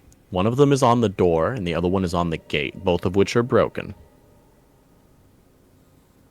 Based on the color of it, you can tell that it is some sort of abjuration magic, which is generally used to, harden, protect, and fortify things. It's the general purpose of abjuration. So there is some magic protecting this place, but you can't tell exactly what magic was being cast here.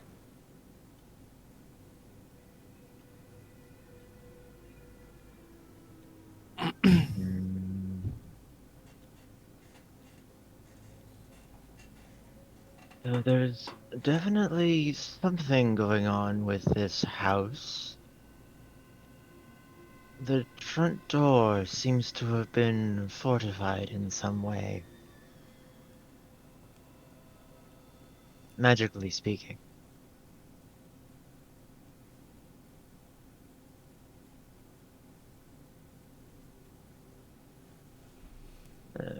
Creep up slowly, kind of get to the fence line, hunker behind. I would imagine it's like a picket fence, so it's not really blocking much.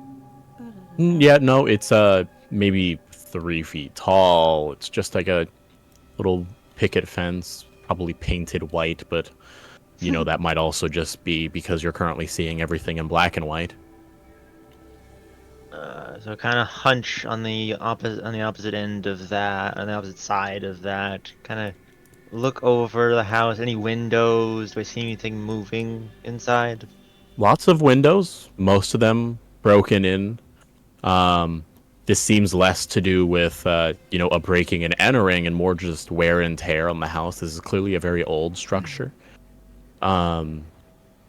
You can see where vines and branches have grown into some of the windows and wrapped around the hinges of the door frames. This is clearly a place that hasn't been touched in a long time.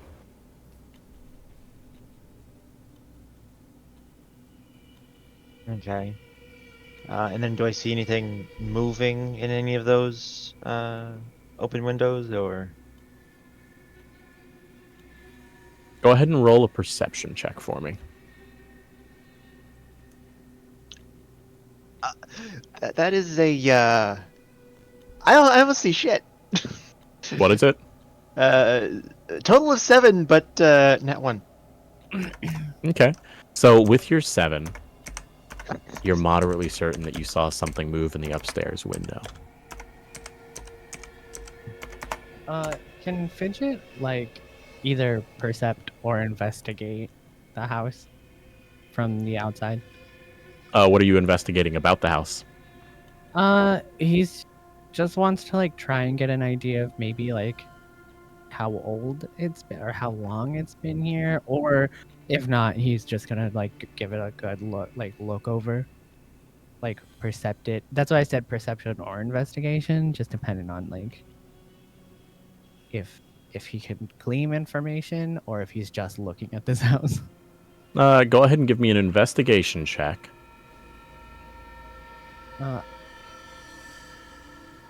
There was something in the upstairs. It could have been the trick of the light. Bristinia, how could you do this to me? As soon as he points out that there's something That's might be it. upstairs, I would be looking. Hold on. I got an 8 because I also rolled a nat 1. Oh gods! So you're looking around and you're like, well, he said that there was magic. So the place can only have been closed for maybe like a year. That's your mentality. Like, yeah, maybe everything's only been down for maybe a year. Yeah, you know, it's like a year. That's probably how old it is. When you look up into the window, looking for this movement, how do you do so? Like, are you just looking up and trying to spot it as well, or? Yeah, if he's gonna specifically say that he saw something, I would look up and like try to look for what he's pointing out. Go ahead and roll perception.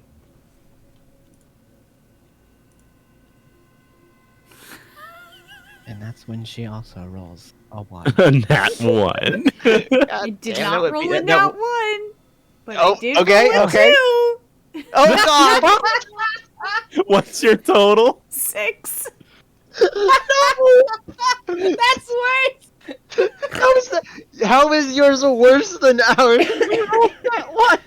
Guys, we might suck. You look Oh up my and God. you're trying so hard to spot whatever might be lurking in this upper floor. I think it's just. And the you vines, also like, think blowing that in you the might wind or have something. seen something. You think you see something that moves from one window to another window. Okay, if you're gonna put it like that, she's gonna go. Like, I just want to let you know, I just fully did a movement like I'm on a webcam. Is it haunted? Guys, be real. Is it haunted? But she's gonna do that thing where you like go to tap the person next to you, but you do it like really aggressively and really fast, like. Which one? When of us you are do that, tapping? Which one are all you three of tapping? you are suddenly Probably Bristina, because Bristina's Okay. the one who like Startled. pointed it out. So she's as gonna be one like, of the "Oh my God." shingles falls from the roof and shatters on the floor. Fidget, full scream. Full scream. He is like, this place is haunted. Like he's screaming. Well, it definitely does seem there's something here. Hides behind a bolt. Yeah, at this point, Fidget is not behind Bolt, but he has like crawled up and he's doing the like Scooby-Doo style, like wrapping his little body around Bolt's head, just screaming. So, with that being the perfect cover, Fidget, can you roll a Constitution check for me? A check or a save? A check. 16. Got it. Keep going. Oh, I hate that. So with that being cover, Bristina's going to circle around the fence, kind of hop it if there's a spot that's like bent over from nature reclaiming it. Most of the fence, if anything, has been further fortified. It is only about 3 feet high. Bearing in mind, you did see the 2 magical sources at the gate and the front door. So when you say you're circling the house or the fence, how are you doing so? Was keeping low behind the wall. Once the front door is kind of out of eye shot, try and hop the fence. So you're keeping close to the fence then? Yes. Okay. Do you approach the door or do you hop over elsewhere? Because the door is broken, but the rest of the fence is just a normal 3-foot tall fence. It's just, you're hopping it. Either yeah, way. I'm hopping it elsewhere. The front door is out of eye shot. I'm kind of going in from like the side of the house. Okay, so you hop over it with no issue. What you find on the other side, again, looks like almost like a garden. You can see where vines and other foliage has grown in and around this place. But it takes you no time at all to see the headstones that actually space out around you, numbering 5 in total.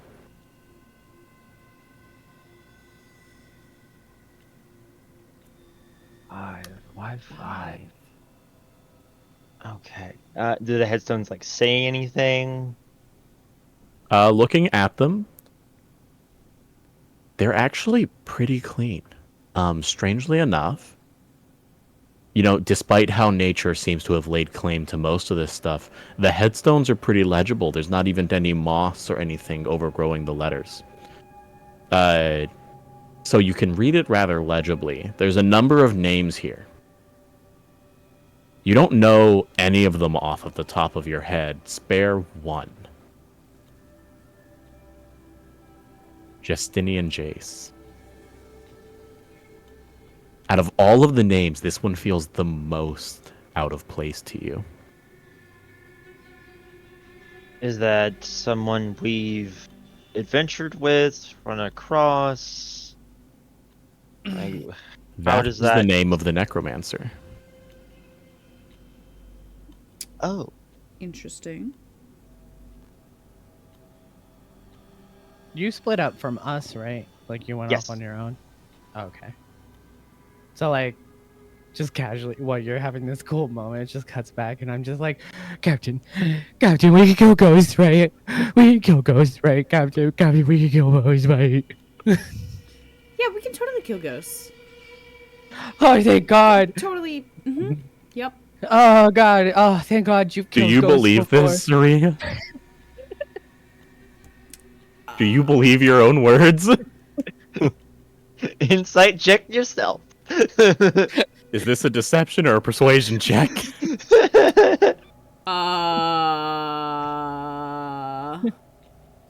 Whatever it is, it'd be real low. My charisma's set.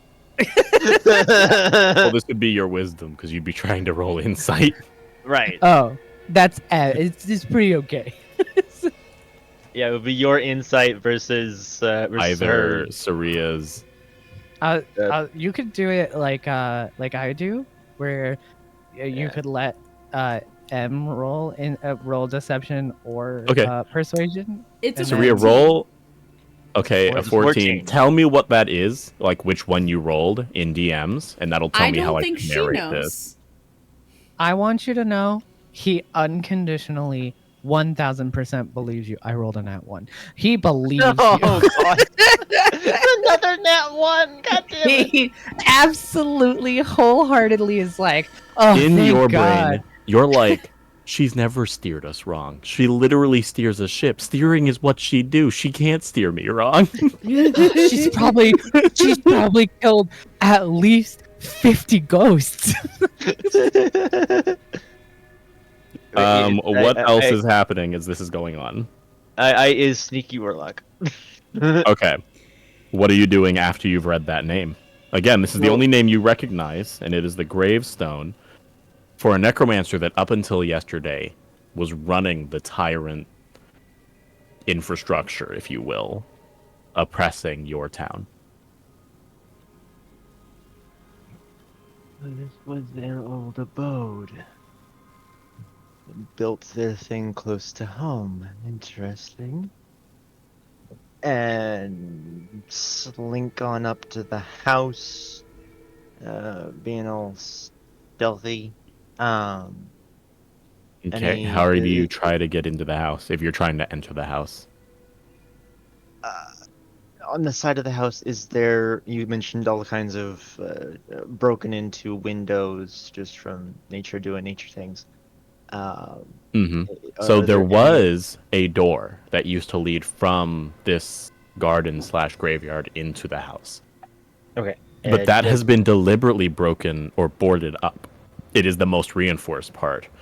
But it seems that the rest of the house has been left to its own devices, if you will. Does it There glow? are windows. Does it glow at all from detect magic? That one does not.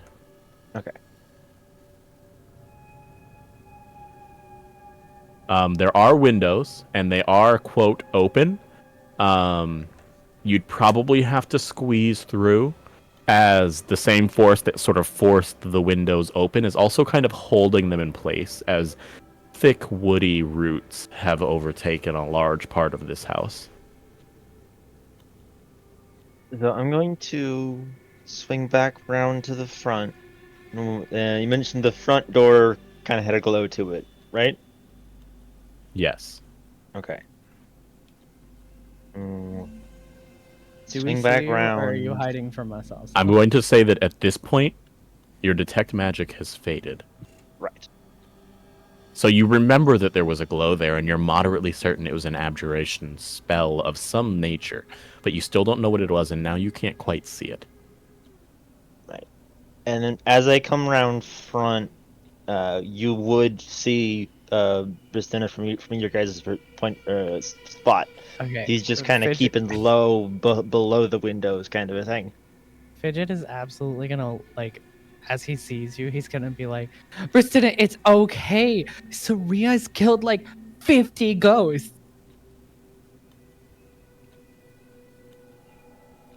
And Soraya's just gonna be like, power stance. Bristina, hearing this, looks over. Just that face of, I'm trying to sneak. Oh, he's announcing his sorry. presence. Sorry. He's trying to sneak. We shouldn't call out to him. Well, where's the fun in that? Like, he's not saying anything, but that's the face he's making. Well, yeah, it's just that Fidget would be like, oh, he's doing the sneaky This is thing. probably something you've done before. He has called him out in the middle of a stealth.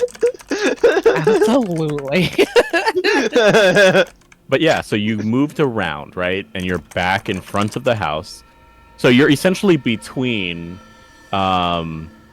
Fidget and Saria and the house proper. You guys kind of approached it, and you were standing in front. The house essentially facing the direction of the clearing. we should just let Saria go in first, because she's killed like 50 ghosts. So like clearly they are the top like they can just handle totally it. go in Like, first. yeah, like So, look, Christina, your confidence. as I get closer to the front door, I'm going to just pick up a stone or just a clump of dirt or something and kind of give it a huck at the door. Okay, so you grab a rock and toss it. It hits the wood of this pretty rickety door. You can tell that it's broken it to some degree in that you can see a dent where some wood has flecked off. And then the rock falls to the side and then rolls away before the eerie silence of the forest overtakes you once again. Again, it is so quiet that the sound of that rock hitting the door felt incredibly loud. But nothing happened. The door didn't explode or anything. Nope. Soraya is like...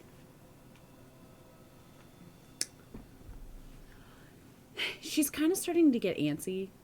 Like, she's kind of like rolling her shoulders and like kind of like hopping back and forth and just really just like she's ready to just full Kool-Aid man into this building.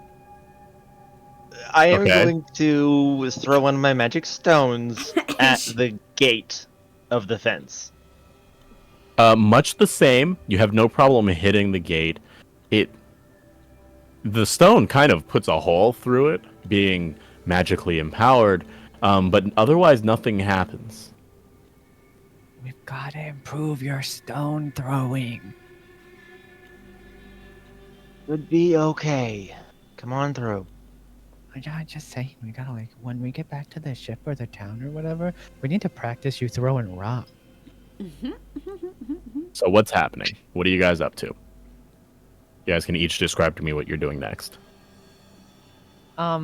Fidget, fully believing that the captain has fought 50 ghosts, is just gonna immediately be like, he's going to buckle down on being Saria's hype man, and he's just gonna be like, you're gonna wreck these ghosts. It's gonna be crazy. I'm gonna have to tell everybody on the ship about how you just like ran in there and you like destroyed a bunch of ghosts. It was crazy. Okay. Like,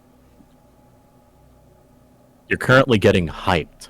yeah, the amount of like, you do not realize the amount that I want to Leroy Jenkins right now is like. I rolled a nat one. I am fully confident in you. So, Bristina has kind of given a go-ahead to them to come up and join him. As they're approaching, I'm gonna reach out and touch the doorknob. Yeah, I was gonna say, you give the go-ahead and she's going. Okay, so you're reaching out to touch the doorknob. I... Everyone No, is wait. standing next to No, each wait. other. What's happening here? I'm sorry. No. Bristina, you give the go-ahead, right? And we're walking up. Fully, Soraya will not be paying attention and will probably fully kick the door in. Okay. And then as you're you're trying to, hyping up from behind Fidget. As like you're going to touch the door and like open it, she's gonna just walk up and just take her foot and just shit stomp that door. Also, Okay, that's his way. If it counts for anything, the hype will be infused with guidance. That's how you give guidance, yes. Yeah, I'm just like, oh, this is gonna be crazy.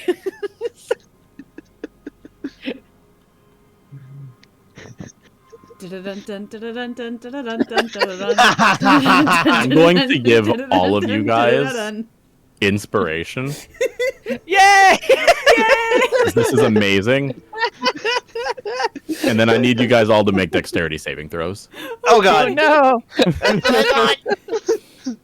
This is... I rolled a 17, but all I could think of is anytime I was having like a scary game moment, like for In Sound Mind or whatever, and then Russell just comes in with the ba-da-dum-bum, ba-da-dum-dum-dum. Because that's exactly So that's what a just 17, happened. right? Total? Yeah, total. Okay. 22. I'm gonna use my inspiration, and can I have an actual D20, babe? Here. I was about to say, go get the Oh, guys. no, wait, I have guidance. Yes, you do. Thank you. You 18 can't total. use guidance as a reaction, though. Oh, true. No, I didn't use guidance. I gave Oh. her guidance. Well, so the guidance was given prior Oh, to. nice. Yeah, that lasts a minute. So yeah, I was about perfect. to So say, you're gonna. So I it was 18 giving her total. guidance when I hyped her up. Yeah. So 18, 22, and Hold on. Is it an Yeah. effect that I can see?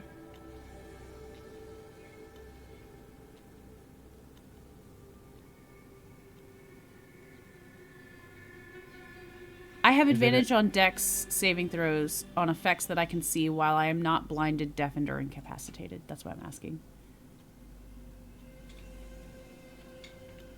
I'm gonna say yes. Okay, cool.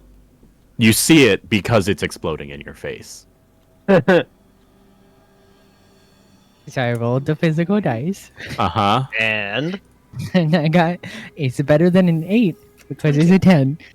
oh, at least a 10. I got a 22. I'll also need a roll from Bolt. Oh yeah. Well, my man. Oh yeah, does it matter that he's carrying me? Fuck you, Bolt. Oh jeez. Oh, how do I do saves, by the way? Let me see. Saving throw. If it doesn't Oh, plus. Yeah, okay, I see it. It says right there. Yeah. he gets his deck save. So, Bolt's dad, me, I got a 10. Bolt got a 19. Oh. Okay. So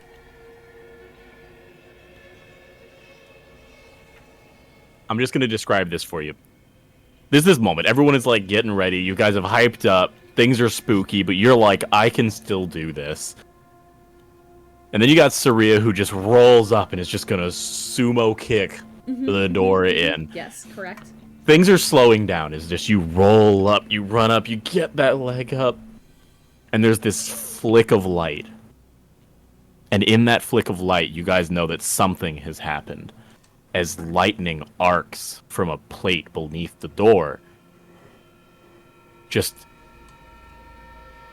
It's a lot like if you were standing inside of one of those little lightning balls that you can like touch and it'll attract the lightning to your fingertips.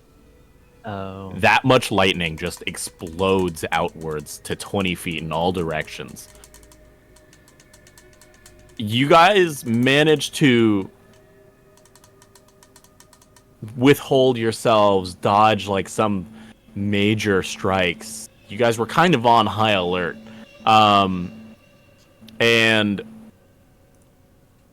Bolt manages to ground himself by just being what he is, but unfortunately also being the conduit that he is and being so close to Fidget, who thought they were going to be able to avoid this by being a little bit further away and having more time to react, wasn't expecting a lot of the lightning to suddenly arc inwards towards Bolt and hit him instead. So, for those of you that failed the save, aka Fidget, you'll be taking the full damage. Everyone else will take half. Okay. Hold on, I need some more dice. I need some Oh more God. dice. That's never you hardly ever want to hear that. Not from your DM. No, yeah.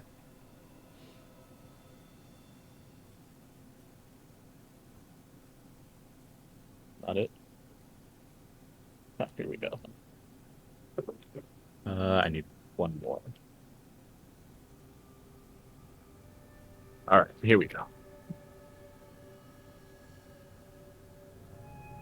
To be fair though, rolling that many dice at once is just It feels nice until you're the guy getting shocked for 4 damage. I mean, yeah. All right, honestly, you guys are doing okay. Oh, That'll be 12 damage to you, Fidget, and 6 that's damage to everybody else. Oh, okay. That's barely touching my my 10 hit points. Cool. Or rather, barely over. I'm about to say they're gone now. That was 10 hit points was 5. So you take 1 damage because it's the 1 overflow, I believe. Yeah. But yeah, the door has been utterly destroyed, and there's a small hole in the wall now from where it exploded. But otherwise, everyone has survived. As he comes to and realizes what happened, oh God!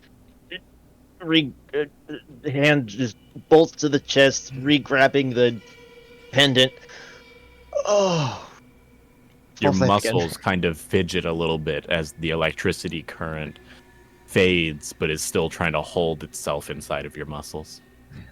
Fidget, shaking from the electricity, like flattens out his hair. I mean, it's still a mess, but he like flattens the frizz out, and he just like shakingly, he's just like, "You kicked the door so hard." Yeah, Soraya's just kind of like shake herself off and be like, I think it's trapped. I was trying to see if it was. You're moderately certain, having now seen it go off, that it wasn't waiting for just anything to pass through its area, but it was waiting for a person to step on it. Yeah. I was sick. She kicked the door so hard it exploded. So what do you guys do? You guys are currently standing in the cavernous remains of what used to be a front door. As the electricity kind of fades and passes, recast false life for 7. And Soraya's gonna walk in. And I'm going to follow suit. Yeah, I'm gonna stay behind everybody, but I'm also following them in. Okay. So entering the house, it's pretty bare. There's not a lot going on here. Dust covers everything. It smells a little mildewy, stagnant. Luckily, there is still the open windows, and now the new open air front door has given the place a kind of breath of fresh air. It probably would have smelled a lot moldier beforehand. You can tell that the wood is being broken down. Nature is taking its course over this building. Things of note are a bookshelf. Everything has been tarnished. There's nothing salvageable on it. You can see where there would have been furniture for, a couch, a sitting chair in front of what would have been the old fireplace. Like, this is clearly a very homey place. Inside of a chair, which is sitting across, sitting at a desk, as though the person were sitting at the desk, is a skeleton. It is just propped up. The skull has fallen to the floor. But there's this skeleton sitting in the chair, staring at the desk, which all exists next to this bookshelf.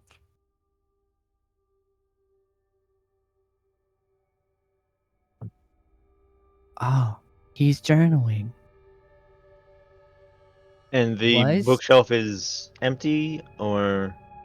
It's not empty, but everything that is there is like moldy pages and moist books. There's mushrooms growing out of the spine of some of these books. Now that we're inside, I'm going to do Detect Magic again. Okay. Do I see anything?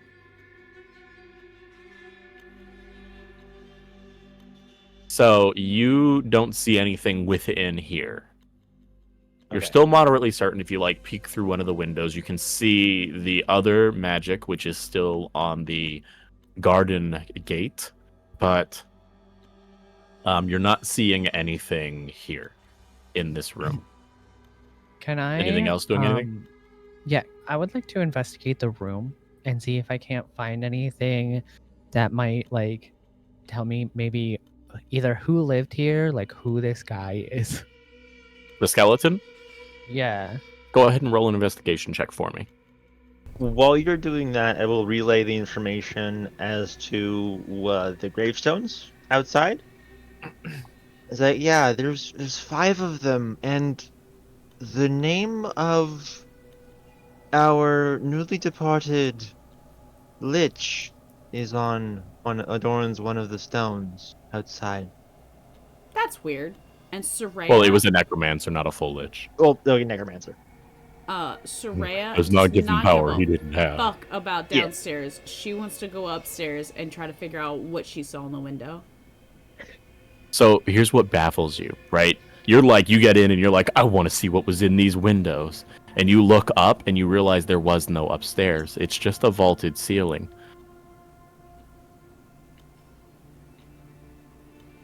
Dirty 20 on my investigation.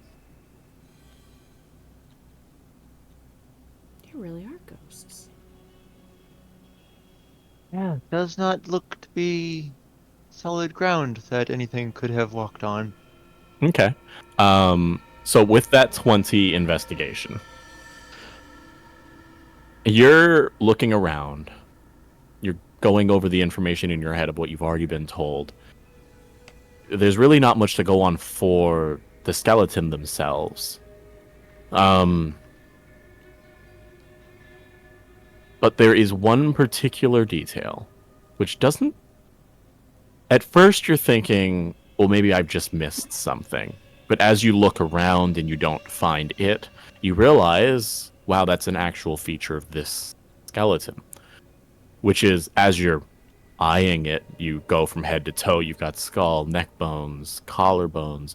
You have the makings of a full skeleton, with the exception that this skeleton has a broken arm on the upper portion of the arm, halfway down the arm.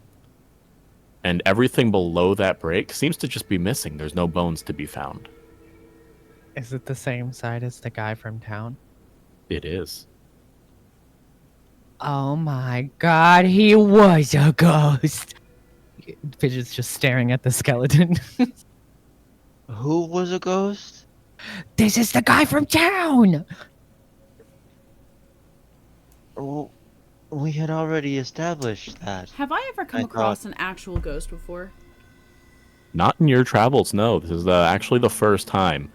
A lot of times, the extent of undead that you see are unique to the water-faring ways of things. You deal a lot more with, merfolk, abjurations, and other things of the ocean. Undead aren't too common. Saltwater doesn't do them too much kindness, so necromancers give the ocean a wide berth. This is him. This is the guy. He's the ghost. And he's a skeleton. He's both. I feel like Soraya would be like increasingly getting more like weirded out as the night progresses, right? But that just makes her more like, I want to punch something. Also, while I'm investigating, was there anything on the desk in front of the skeleton? You see on the desk in front of the skeleton. Again, you had a very good investigation check. Mm-hmm. A lot of this place seems extremely not lived in. But something does strike you as odd about the table in front of you. There's not much there. You can see a quill sitting in what was an ink well. But it's otherwise pretty plain. Little nicks here and there, lots of dust, but there is a portion of the table that has no dust on it at all. Is it like shaped like a book or a piece of paper or? Yeah, it's just a square section. Is it by any chance the same size as the map that we have? If you check, yes, you do see that it is the same size. Looking It's around the fucking room, weird, dude. looking around the room, do I see like nice little quaint 5-foot spot that's free of burnables? You're moderately certain everything in here would ignite in flames if you breathe too hard on it. Got it. I So was it gonna is. create bonfire, but no. Well, if you need a light, someone's got a have- hammer I do I do have have the a hammer. light. that I do have sheds the light. I do have Also, the light the- spell. Yes, I was gonna I actually. was say, I'm pretty sure I have the light spell as well. You have Oh, a you have we a all? dagger. I was about to say, you have a dagger. Uh, That doesn't go away. is It is still illuminated in its sheath. grab my scimitar, cast light on it, just hold it up. Well, because of my race, I know the light cantrip. Well, yeah, but I'm just saying the dagger still has light Hey, Zana, because it just doesn't go away. Yeah. my brain has not put the pieces together. Me neither. I think I have I think I have an idea. Can my investigation, or do I need to make another investigation to maybe get an idea of how, like, how old does the skeleton look? Like, how long has it been here? Go ahead and make a medicine check to Oh, see how boy. long ago the skeleton died. Oh boy, with guidance, because I'm doing that. I need all the help I can get. Can I do like an investigation? That's a 10 for you? Yeah. Okay, and what was your investigation? What were you asking for? Oh, I was just asking, can I do like an investigation for the room to see if there's anything that like sticks out to me? What are you investigating for? Like, what are you looking for? For someone I to think- throw me a bone, I don't know. Here, I think what here, just word it this way. You're looking for anything that seems out of place. The whole fucking place is out of place. Just Go ahead and make me an investigation check. It'll be a pretty high DC. Oh my god, I got a nat 20. You're kidding! Oh my god! So, Fidget, for your 10, you're not certain, but there is no real flesh left on this body. So, whoever here died, again, you never really got their name, even if you think it is them. Whoever this is that died long enough ago that nature has reclaimed through bugs and scavenging the flesh off of its bones. But the bones still remain, so it can't have been so long ago that the bones have crumbled to dust. You have no idea how long ago that is in actual numbers, but that's kind of that's the vibe you get, is like, it's old enough that there's no flesh left on it, but clearly still a skeleton here. Fidget's just amazed that he has seen both a person's skeleton and a ghost of the same person in one day. So, Rhea, what is your total mod? 20. So with your natural 20 and total roll of 20, you have been getting little hints here and there from your companions. You were there to see the ghost earlier. And you feel like, wow, I feel like I'm missing something. And you haven't quite pieced it together yet, but there's two things that strike you as odd. One, this house, right?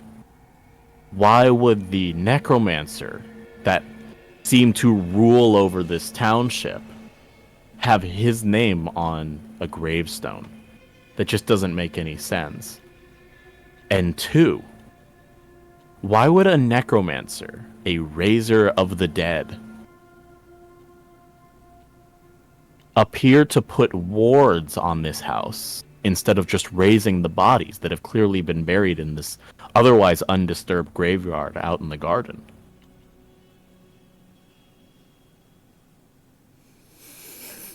Because they're I'm best really glad her friends. intelligence is so low because I got nothing. I But want you those to are the know- two things that strike you as odd. If you want to share those with your party and try to further figure things out, in the meantime, can all three of you guys make a perception check? Sure, she'll definitely say, man, that's really weird that, like, It's close proximity bodies that are older right, than the I tower. also Not just been rolled touched. another 2 for a total of 6 for my perception. 17. Uh-huh. Total of 26, nat 20. Got it. So yeah, she says that. Any initial thoughts after she says that? She mentions these two things that are just like, that seems really weird. I can't So quite the put my finger on necrom- it, but something about that is so just, it's weird to me. Yeah, it's a good thing my character's dumb, because I sure am. Did he live here? Is this his family? Was he trying to raise his own family? Was he trying to protect them? Were they best friends? And prevent them from being disturbed? As you guys are speaking, you hear a tree branch break in the forest. Saria does not. She's too busy trying to piece everything together. Yeah. She's like sitting on the ground, like, We have company. immediately stands up. Where? Outside. Yeah, I'll point in the direction that we heard the snap. Of She's that gonna go plant. to the door and like kind of peek around the door to see if she can see what's going on. Guidance, just in case. On who? On me, because I'm looking on out her. and trying to find where the sound is coming from. Okay. I am going to minor illusion a skeleton out in the garden. But yeah, just in case she With, gets to like with shape shadows. just in Okay. case she gets to roll or whatever. Guidance. So you go towards the door and you look out, or what's left of, the hole in the wall. Right. Well, I figured she'd probably go to like the edge and like do the little like spy peek around, like. You see, it's not really a clearing, but, a few dozen feet out from the house, say 45 feet, 50 feet away, slightly obscured by a tree, is this tall, gaunt figure. It's hard for you to make out. It's just on the outside of your light spells that are being inside of the house. But you can tell that whatever it is it has unnaturally large arms and fingers. Is the smell Loose back? cloth. No, you don't smell the smell. Okay. Loose cloth wraps around its torso and arms, and it seems to just be standing there and watching. As this is happening, all of you can hear skittering along the sides of the house. The front, the back. Do I see that. Do I see anything that could be causing the skittering noise? Looking up at, the sides of the house, none of it is on this side, but you step out rather quickly when you hear it so that you can see around the side towards the garden. Mm-hmm. And you're pretty sure that you can see a leg that has climbed up on top of the straw that makes up the roof of this place. Like a humanoid leg? Like a spider leg? Like a... Humanoid, but with... This one is close enough that you can tell that it was a bluish gray, barely making it out under the light of your light spell. And it clearly had claws, but this thing moved fast. So she's gonna nope the fuck right back into that building. As soon as she does that, And I'm she's... I'm gonna toss eyes out one of the open windows and shape shadows out in the garden. Just and the image of one of us.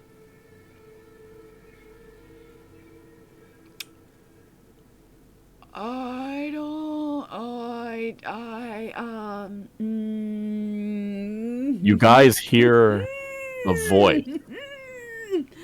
You hear some skittering, quick movement, and then a sharp stop. 'Tis but an illusion. Your quarry is inside. The skittering starts moving back towards the roof, looping around. You make out hands gripping through windows and trying to pull them apart. I am 10,000% throwing. Okay, first off, Can everyone roll initiative? I am gonna throw a weapon, so that's still Throw. throw fidget at it. So my initiative first of all is a 14, and I guess I should probably just click on the thing and it'll probably tell me. I forgot what classes have you're a warrior, and then Christina's a I'm a barbarian. Warlock. barbarian and a warlock. Okay. Yes.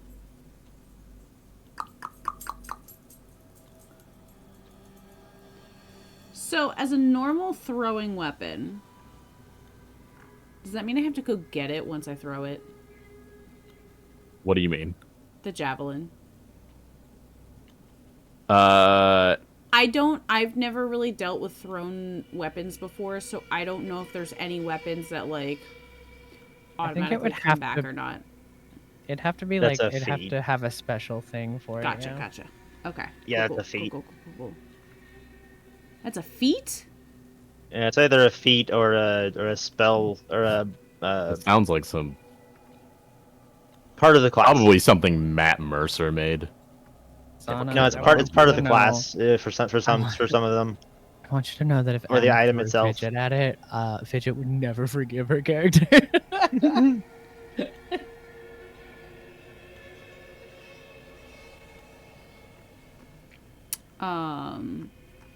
Then yeah, she's probably going to take a dagger and just throw it.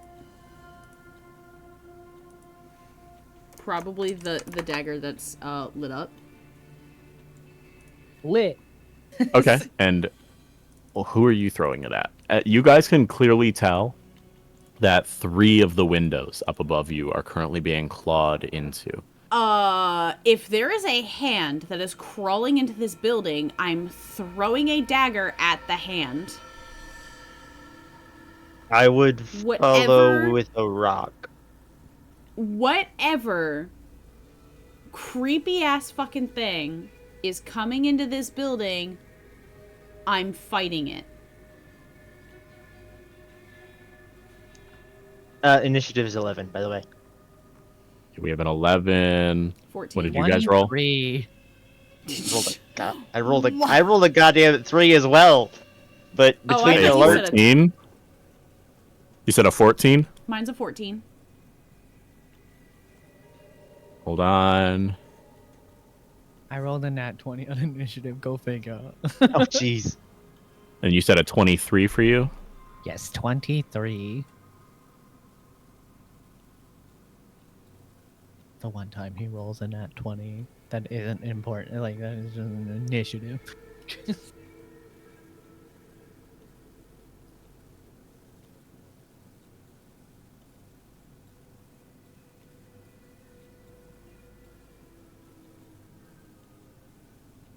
That's cool. I'm assuming this is before the cursed sword arc. Okay. Oh yeah, it would have been. The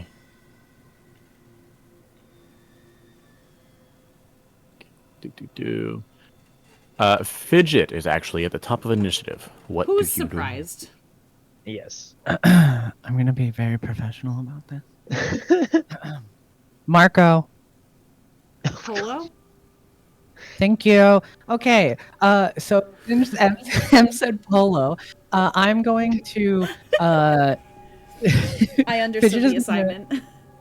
Yeah, Fidget's gonna be like, and he's gonna start screaming. And he just runs over to Saria, and he reaches in his bag, and he just like on your arm, he slaps like it looks like a walnut, but the walnut like sprouts a little bit, like it sprouts like some stuff, and then it like wraps around your shirt. And that's how I cast Warding Bond. So I cast Warding Bond on you. How So much HP do you have? well, I have 68, but don't worry because I also have I have class feature for healing myself, and I have cure wounds. So Right. Yeah. I'll be we I'll got be we got okay. plenty of healing. Don't worry about that. But Yes, you but are shouldn't this now. be the other way around? No, it's fine. It's Anyway, really continue. because you get a +1 bonus to your AC and saving throws, but you also have resistance to all damage.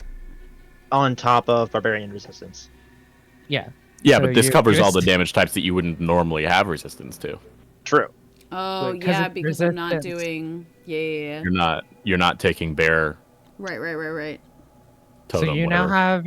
now get resistance to all damages, and you have a +1 bonus to your AC, and and a +1 to your saving throws. Also, did you want Bolt to roll initiative, or do you want him to go after me? Bolt goes after you. Okay. He shares your initiative and goes after you. Got you. And then I'm going to then use, because this isn't a very big room, so I assume I can scuttle over, slap the walnut thing on Syria, and then scuttle to a corner, and then yeah, because that was an action. So then I will just position myself in a way that gets me furthest away from the windows, which I know might be hard. So it's probably more like I'm just putting myself in a situation where I'm not directly next to as many windows as possible. And that'll be the end of my turn. And then I'm going to have Bolt is going to go and act as backup and be next to Saria as well. Okay. And then he's going to ready an attack. If anything comes within range of him, he'll use his melee weapon. Okay. And then, as the start of our initiative, could you please roll a d8 for me? Okay. Google, don't fail me. Oh, it didn't. I got an 8. Got it. Okay. I don't think you wanted that one to succeed. Oh, With a start of combat, I would roll high on the time. things are a bit dicey. You seem surrounded. And then very faintly on the breeze, you start to make out that corpse smell again. Oh no. The ghast outside holds and watches. Wood and tree and vine crack off in the distance. Saria, it is your turn. Lovely.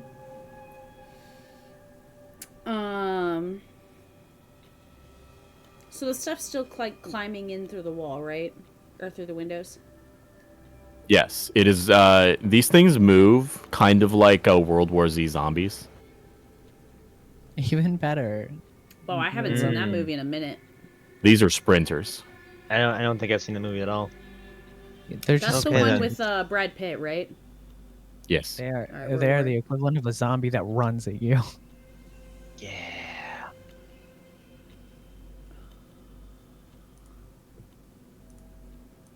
Alright, well, I'm going to continue with the action that I said that I was, and that is I'm going to throw a dagger at one of these fuckers. Okay.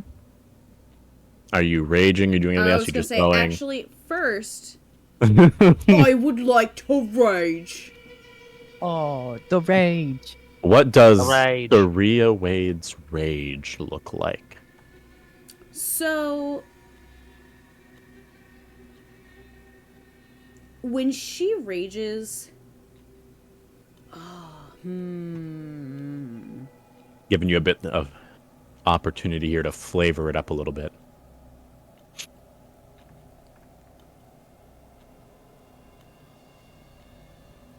She has a jar of dirt. So no. So when I rage,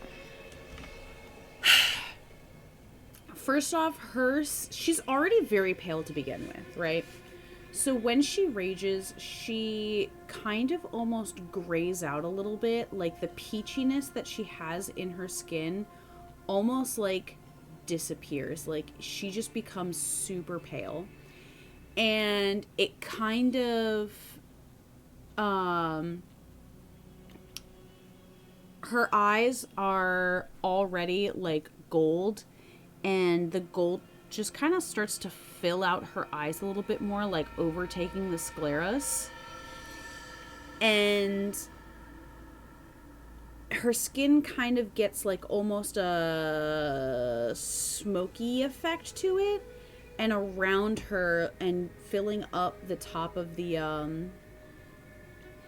ceiling of the room kind of gets like this hazy dark clouds build, and lightning will kind of like, you'll see electricity kind of like skitter through the clouds.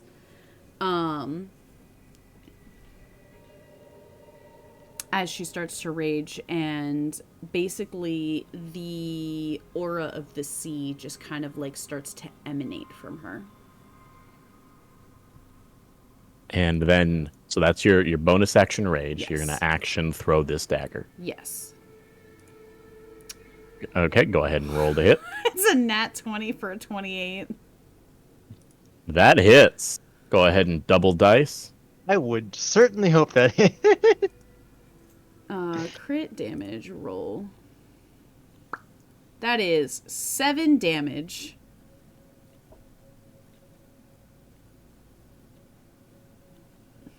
Okay, so you throw this dagger at this arm that is reaching and groping about through the roof to try to tear more chunks off of it and make room for itself. And you nail it right in the forearm. And at first it doesn't seem like it's going to do too much. But then you realize that you hit it hard enough. You threw this thing with such force that it sort of pins the arm to the wood that supports the roof.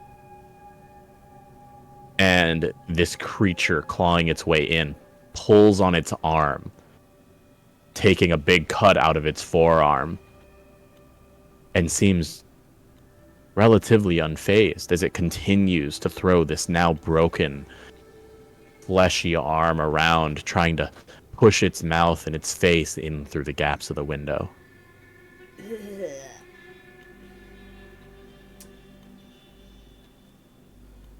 What else do you do? I think that is it. Yes, because I've already used my bonus action. That's my action. I will probably move so that way I'm like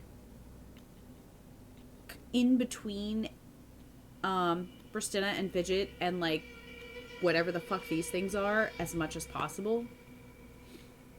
Okay. Next would be Christina.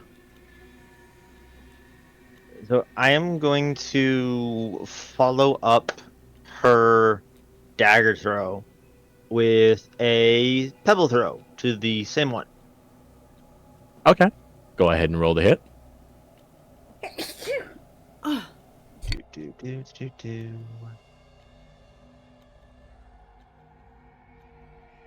30-20. Okay, that hits. Roll damage.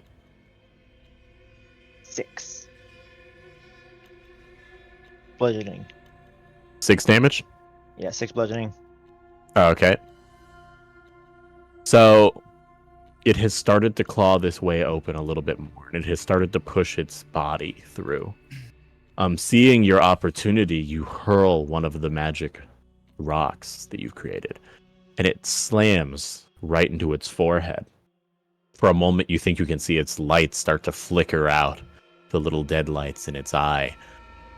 But after a moment of stunned silence, it starts tearing its way and trying to push the rest of its body back through the opening. I am going to bonus action, reach into my little pouch, make 2 more stones, so I have a full arsenal of 3. Okay. And that's gonna be my turn. Okay. The one that you guys have been wailing on, seemingly pushed forward by its desire to come at you and get in, pushes its way through this opening that it has burrowed through.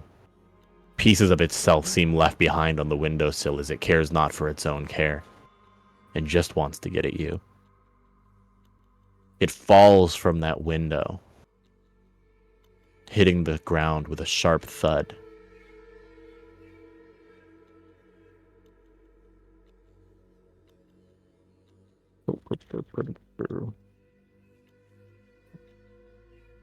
Alright.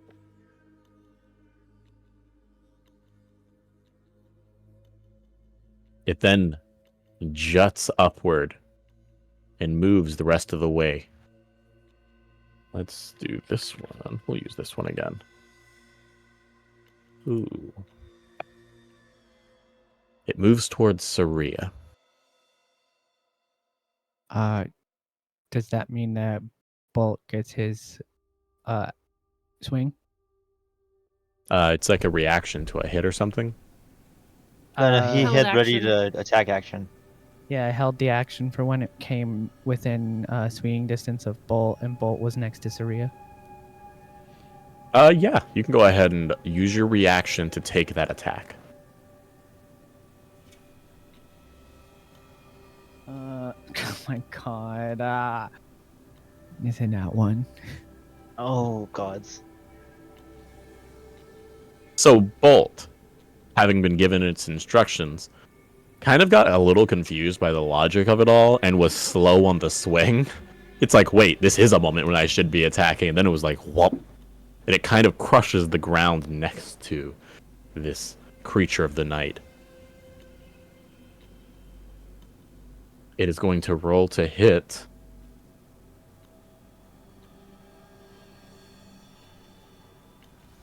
So, hold on, I need to check something.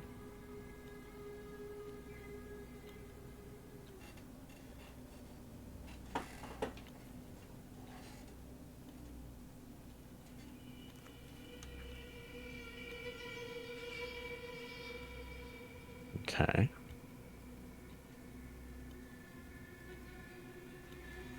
Okay, interesting. Perfect. It's going to go to strike at you with its claws. What's your AC? 15. Is that plus the 1? Yes. Just double checking. Thank you. I immediately added it to my AC just because I was like, if I don't, Okay. I'm gonna fucking forget. Right, yeah. Totally was Goes to swing at you with its currently broken arm. And you're pretty sure you were about to block it, but the arm wraps unnaturally around your block, and still its claws reach you, scraping across your arm. I wish you could see the face that I'm making right now. Oh no. It's very You much take- so the deep, aggressive, disgusted frown. 5 slashing damage. 5 whole slashing damage, and that's halved. And then halved again. Please roll a Constitution saving throw. I was about to say it's halved from your rage, right? And then it's also halved from warding bond. That's a nat 20 for a 27. Nothing happens. Hell yeah. So what is it if you half it twice? So 5, 5 half, that's 2, and then It'd 1? go down to 2 and then down to 1, yeah. Okay. So we each take 1 damage. Yay. Another one while you guys are distracted by the bloodied one, falls through the ceiling.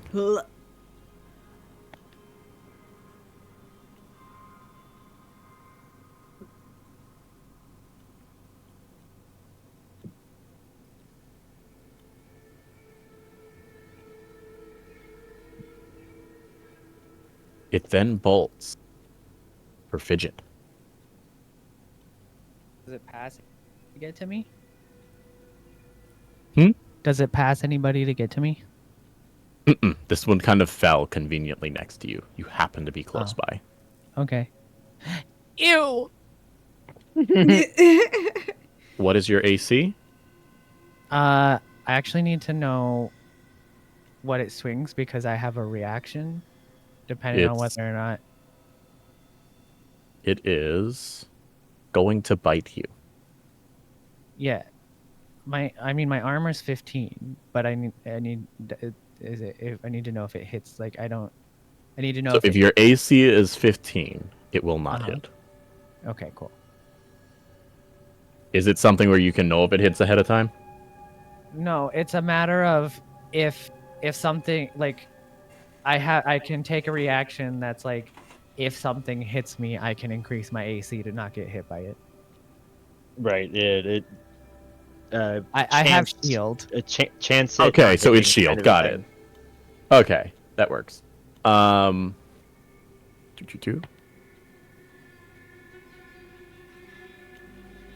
The third creature falls through the ceiling. It also makes a beeline towards Saria. You got this. It swings a claw, but this is the same song and dance, so you manage to gracefully dodge out of the way.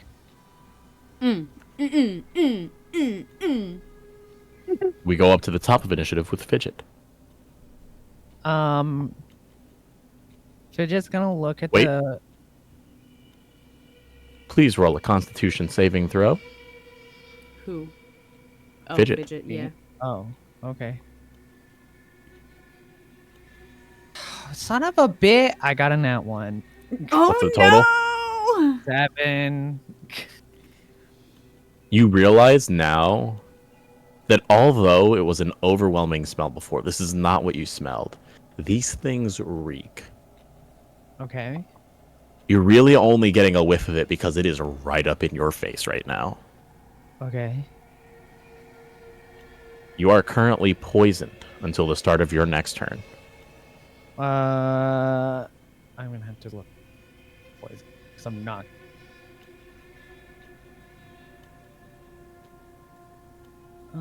Disadvantage on attack rolls, ability checks. Yes, we definitely do need some new dice over here for Atlas. This is actually the DM's fault because this is the dice he gave me. I have disadvantage on attack rolls and ability checks. Great. Okay. What is it wearing? It's like just cloth and stuff. It is nigh naked. Oh, it's naked. Gross.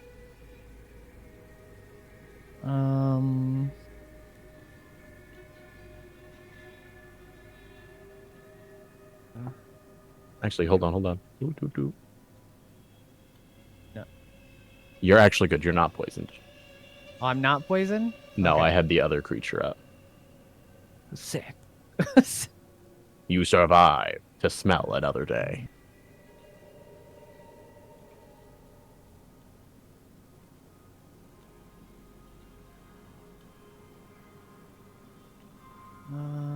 This is a terrible area to have that spell. Okay. I'm going to look it in the eyes and just say, ew. As I pull from my back a long wooden musket, but like not a typical like it's literally looks like I crafted a branch into a musket. It's like a Hasbro toy. Yeah, it has like leaves still poking out of it in certain spots and stuff. And he just like points it down, and I'm a gunner, so I don't get disadvantage for shooting the thing right in front of my face.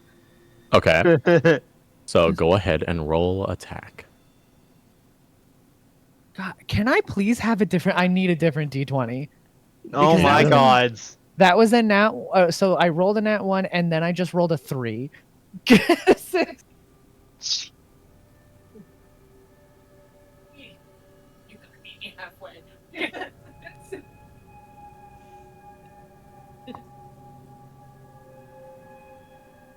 So I'd like to call shenaniganery. The DM is clearly cursing me.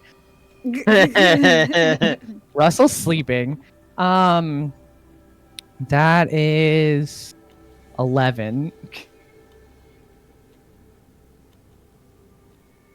That was 11 to hit. Okay. So with an 11, this is the one that's right up on you. You go to level your musket, and right as you're about to pull the trigger, it slaps the barrel just enough to avoid a dangerous blow. Let me double check, because I think I get... Yeah, don't you have the second attack?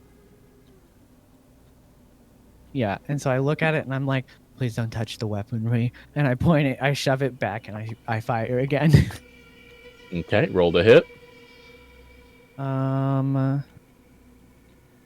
Better. That is 15 to hit. A 15 hits. Go ahead and roll damage. So I imagine that you kind of, as it pushed it, you take the momentum of its push and spin all the way around and level it again and just pull the trigger immediately. What is my life? So anyway, I rolled a 2 on my D12, so that's 6 piercing damage from a magic weapon. Okay.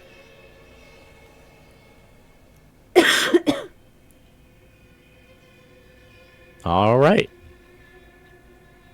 Anything else with your turn?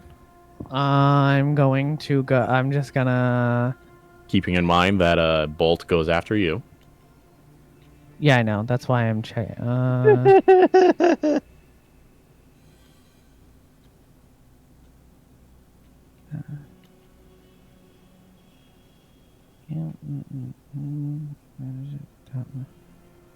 Oh, okay. I'll have to keep that in mind. I thought I had to do something for that. I didn't know that that was a thing I chose to add. Okay. Sorry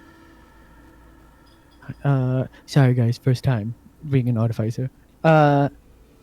Yes. There's a lot there.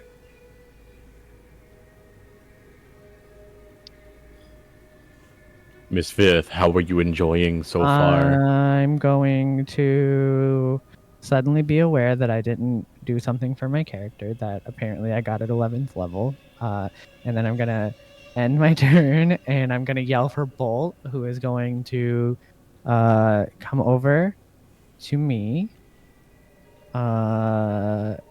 Is that how far away? So, how big is the room?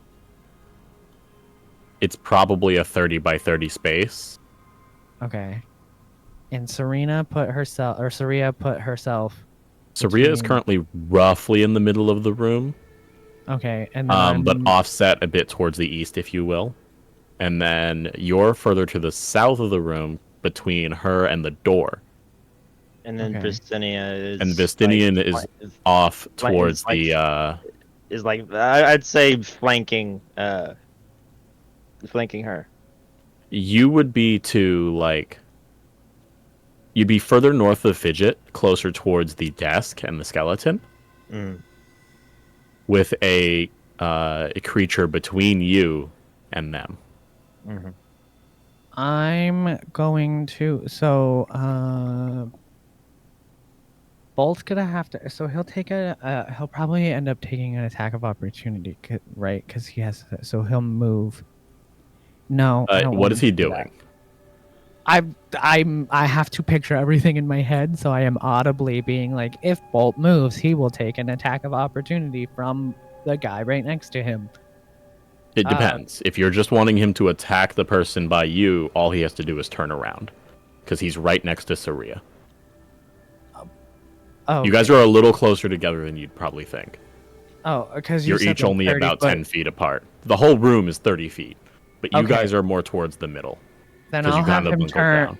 So then I'll have him turn around and attack the guy attacking me. Okay, go ahead and roll to hit.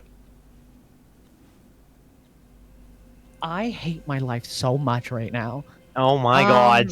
Dude, dice just hate you. I rolled a 3 again. So that's 10, so it misses. Yep, that misses. Advantage? Why would I don't think he has it. Yeah, nobody used their inspiration. No. Did Bolt doesn't get an inspiration. Oh, flanking. But he's your guy. You can use your inspiration for Bolt. I used my inspiration earlier because I got a bad roll on a save. Is there flanking or anything like that here? There is no flanking. Okay. If we were using a table, I might consider it, but even then, I tend to not. Tis an optional rule. Yeah. Yeah, I don't, and he doesn't get to attack twice, I don't think, because I don't see that on here. No, it'd be listed as a multi-attack. Yeah. So that's the end of his turn. Okay.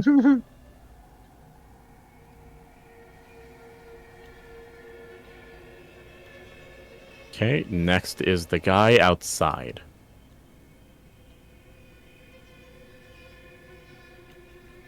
What's his speed? Got it. Okay. And then this thing, we'll make that.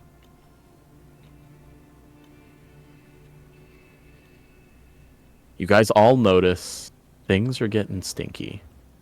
Seems to be this overlapping of two smells now. One very pungent undead smell, and another one that is just a rancid decay. So Rhea, it is your turn. Well, I'm going to spear somebody with the Javelin of Lightning. So you're just making a melee attack with it, or Yeah. are you using... No, because I only get one charge. So that's a 16 to hit. That hits? This is the one that you guys have been attacking, I assume? Like, which one are you attacking? The one right in front of you? Yes. Why did it just roll all of those? Why are you rolling so many d6? What are you using to roll? D&D Beyond. Alright, we're just gonna do that. Cool, that's a 1 plus 4 is 5 piercing damage. Okay. It is from a magic weapon. So 5 total damage. Yes. And then bonus action. Did you add rage damage? Hold on.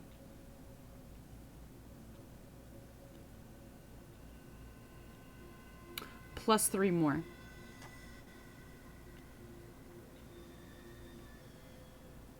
I forget that there's a rage bonus.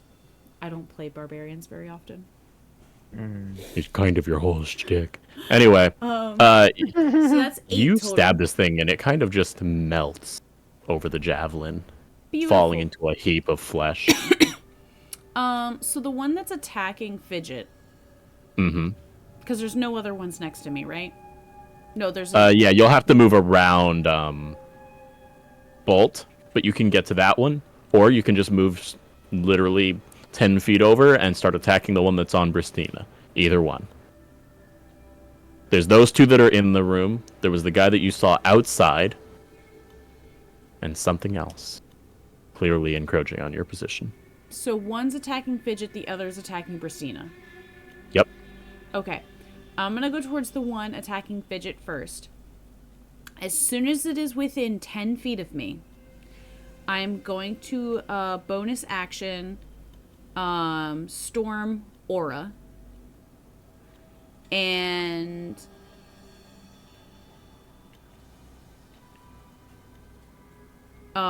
they need to make a Dex saving throw. Okay, you don't actually have to move. You can hit both of them. They are both within 10 feet of you. without you moving? One creature of my choice. Okay, so you're gonna target the one that's on Fidget. Fidget, and it's making a what save? Dex saving throw. That is a fail. Then it takes 6 lightning damage as the clouds that have like gathered above me.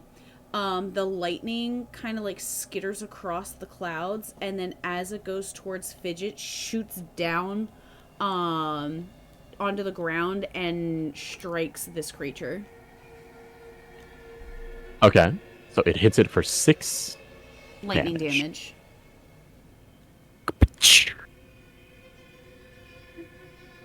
Anything else? It's not looking good. I would just say that when that happens, her eyes probably like flash in time with that. Beautiful. Next on the list is Pristina. There is currently another creature between you and Saria.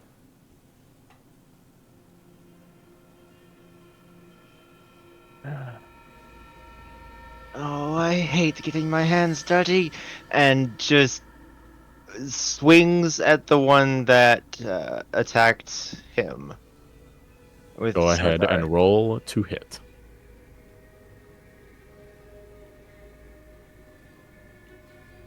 Uh, 26. That hits. Roll for damage.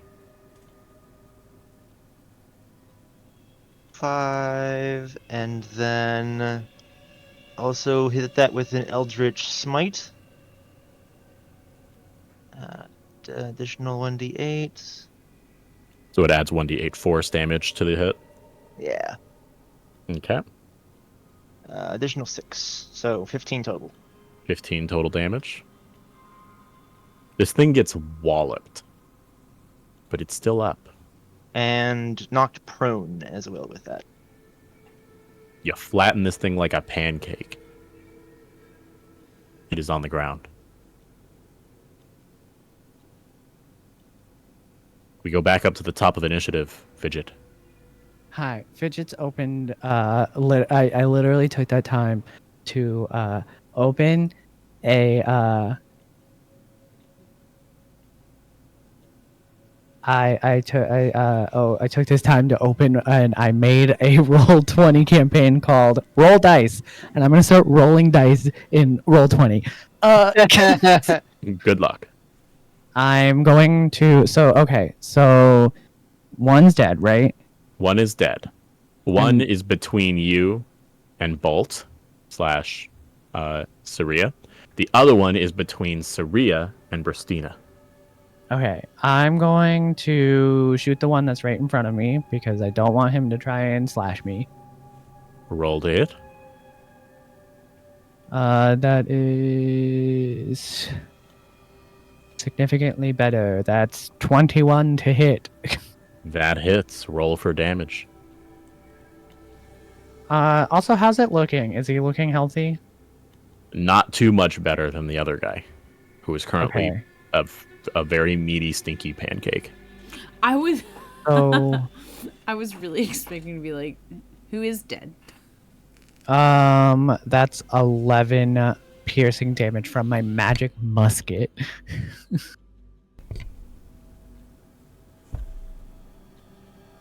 So having turned to face Saria after getting shot by lightning, it doesn't notice that you have stabbed it with the musket. Its form falls limp, its weight dragging itself off of your weapon as it suddenly collapses to the ground. Gross. And then I take my second shot at the other one. Roll to hit. 19 plus 8, so 27. That hits. Roll for damage. That is another 4, 5, or 8, 9, 10. So another 11 points of magic piercing damage. This one, likewise, falls to the ground, having suddenly had its head gain a new hull. Sorry, guys. I just panicked in the beginning. It just took me a second. Actually, I think this is coming from a misunderstanding of how warlock spell slots work. Are my spell slots 5th level, all of them? All of them are 5th level. So that would be 5d8 with that Eldritch Smite then. Oh, well then he might have been dead. The one that's in front of Bassini anyway. What did you roll for the 1d8? I did 6. Or I got 6 even on that. Oh my god. Go ahead and roll the other 4d8. This just tells us if you could have saved having to shoot this one. Okay. That comes out to a total of 20. Okay, so yeah, it would have died with that Eldritch Smite. So if you want, you can redirect your attack elsewhere or do something else. So all the ones in the building with us are dead, yeah? Yes. And then there's the only other thing that I can see, right, is the tall thing in the woods. When you look out of the door, it's only about 15 feet away now. Like it's coming at us, It's walking. and it's obviously threatening, yeah? It is very imposing, yes.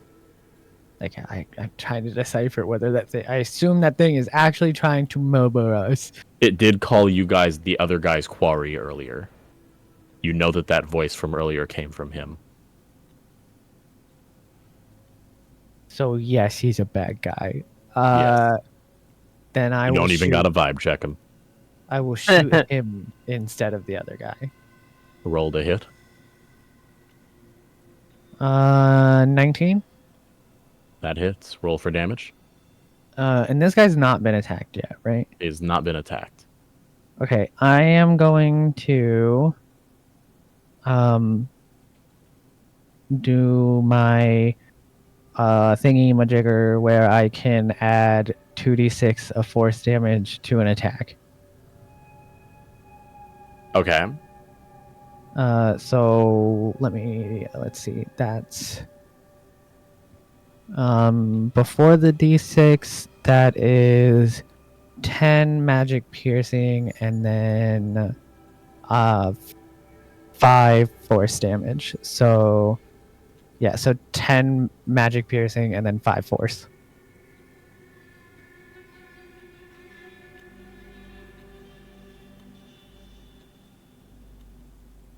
So 15 total. Uh-huh. Okay. And then he's going to reach in his bag, pull out a pair of goggles that are literally just string, and then like 2 essentially like wooden discs that were like have holes cut in them that have like little pieces of like glass on them, and he puts them over his eyes, and he's like, "Okay, this definitely helps somehow." It literally does nothing.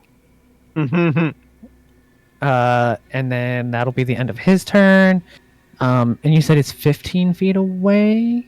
He's from you. He's actually about 25 feet away. From Bolt, he's about 30 feet away. Because you guys are more in the center. He's about 15 feet away from the door. Captain, are you gonna go try and murder that thing? Just asking for a friend. Yes, definitely. Okay, cool. Hey, Bolt, you want to assist with that? And Bolt's gonna just use his, because Bolt has 40 feet of movement, and he's gonna go up to the thing, and he is going to swing. Roll to hit. A 14. That hits. Roll for damage. Okay, he does plus 3, 7 force damage. Okay. As he just like smacks it with one of his like wooden fists.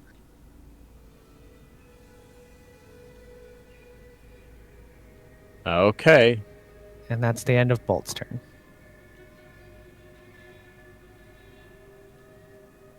So those hurt, and it looks clearly very upset by this. It focuses down on Fidget, and sprints. If Bolt wants, they can make an attack of opportunity. Bolt will. So, okay. Ooh, that's only gonna be a 12. That does not hit. Okay, so Bolt swings and misses. Having only walked up till this point, his sudden jerk of speed really throws you off. But he is right up in your face and goes to swing at you with a claw attack. Hold on. He also has to walk past M's character because she put herself between me and the door. Well, she and hasn't stuff. gone yet. Well, yeah, but did she use her reaction already? I was gonna say, would I get an attack of opportunity if he's going past me? Because well, I'm saying I didn't catch where she moved from, where she had slain the other guys. You said she didn't have to move. She didn't have to move to kill the guys in the building. This didn't count the guy outside. She didn't. Well, she didn't. Did you move? I didn't hear that you moved. Because if she didn't move, then she's in between me and the door. Because she put herself in between me and the door and stuff. Well, she put herself between you two and the things coming from the ceiling, which is why she was in the center of the room. You were between her and the door. I put myself further. Around.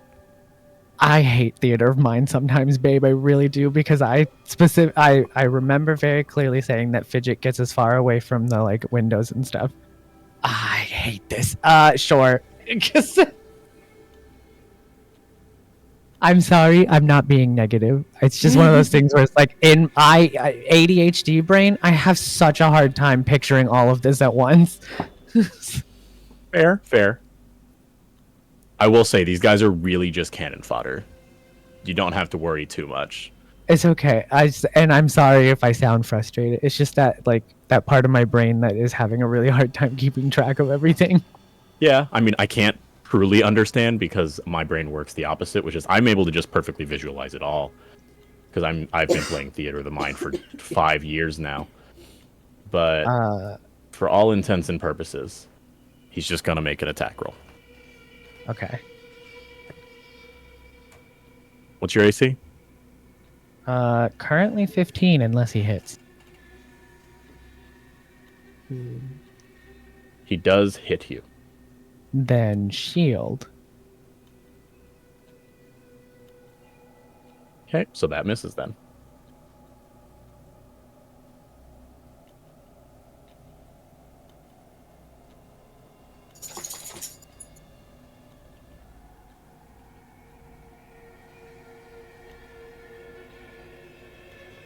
Do this. And it is Saria's turn.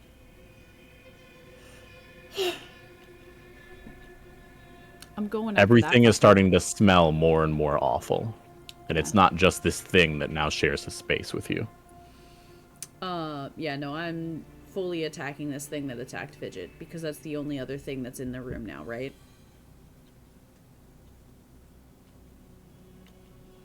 Yes? The other creatures are dead. This is the guy that was from outside, now came inside? Yes. Okay, cool. Wanted to make sure I was, keeping track of things. So I'm going to javelin melee attack. That is a 22 to hit. That hits.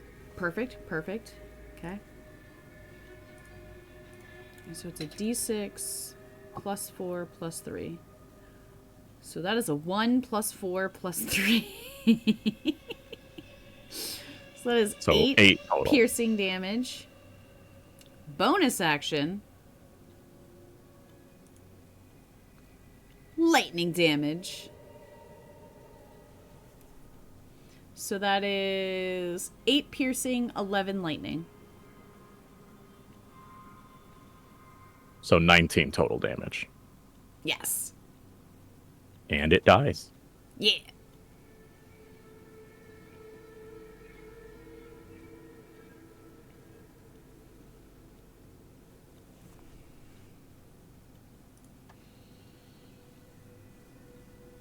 Is there anything else?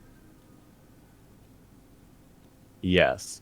So, having killed the final of these 'Cause, disgusting enemies, Saray is gonna like turn around and be like, "Who the fuck's next?" you make out through the tree line something large moving towards you. It's only 100 feet out.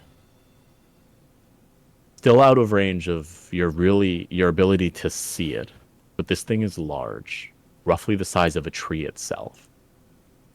Whatever it is, it doesn't move quick, but it is moving determinedly towards the house. But with that, we're gonna have to end that there, because that is the real encounter.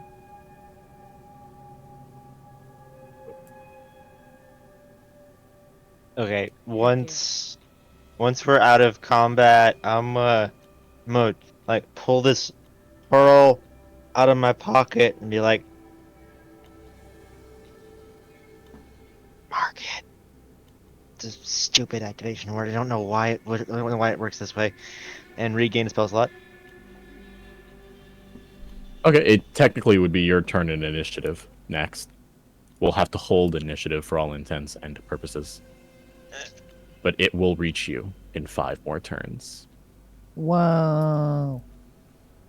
But yeah, that's kind of where we have to end, because that is the actual big bad finally upon you. We'll have to pick this up some other time, I guess. Possibly goodness. next week. Possibly next week. I was gonna If say, things aren't together, yeah, we should be Yeah, fine. it just depends. well, that sounds fun. That is true. But yeah, If Husky isn't available, yeah. Word. that's true. Yeah. Yeah.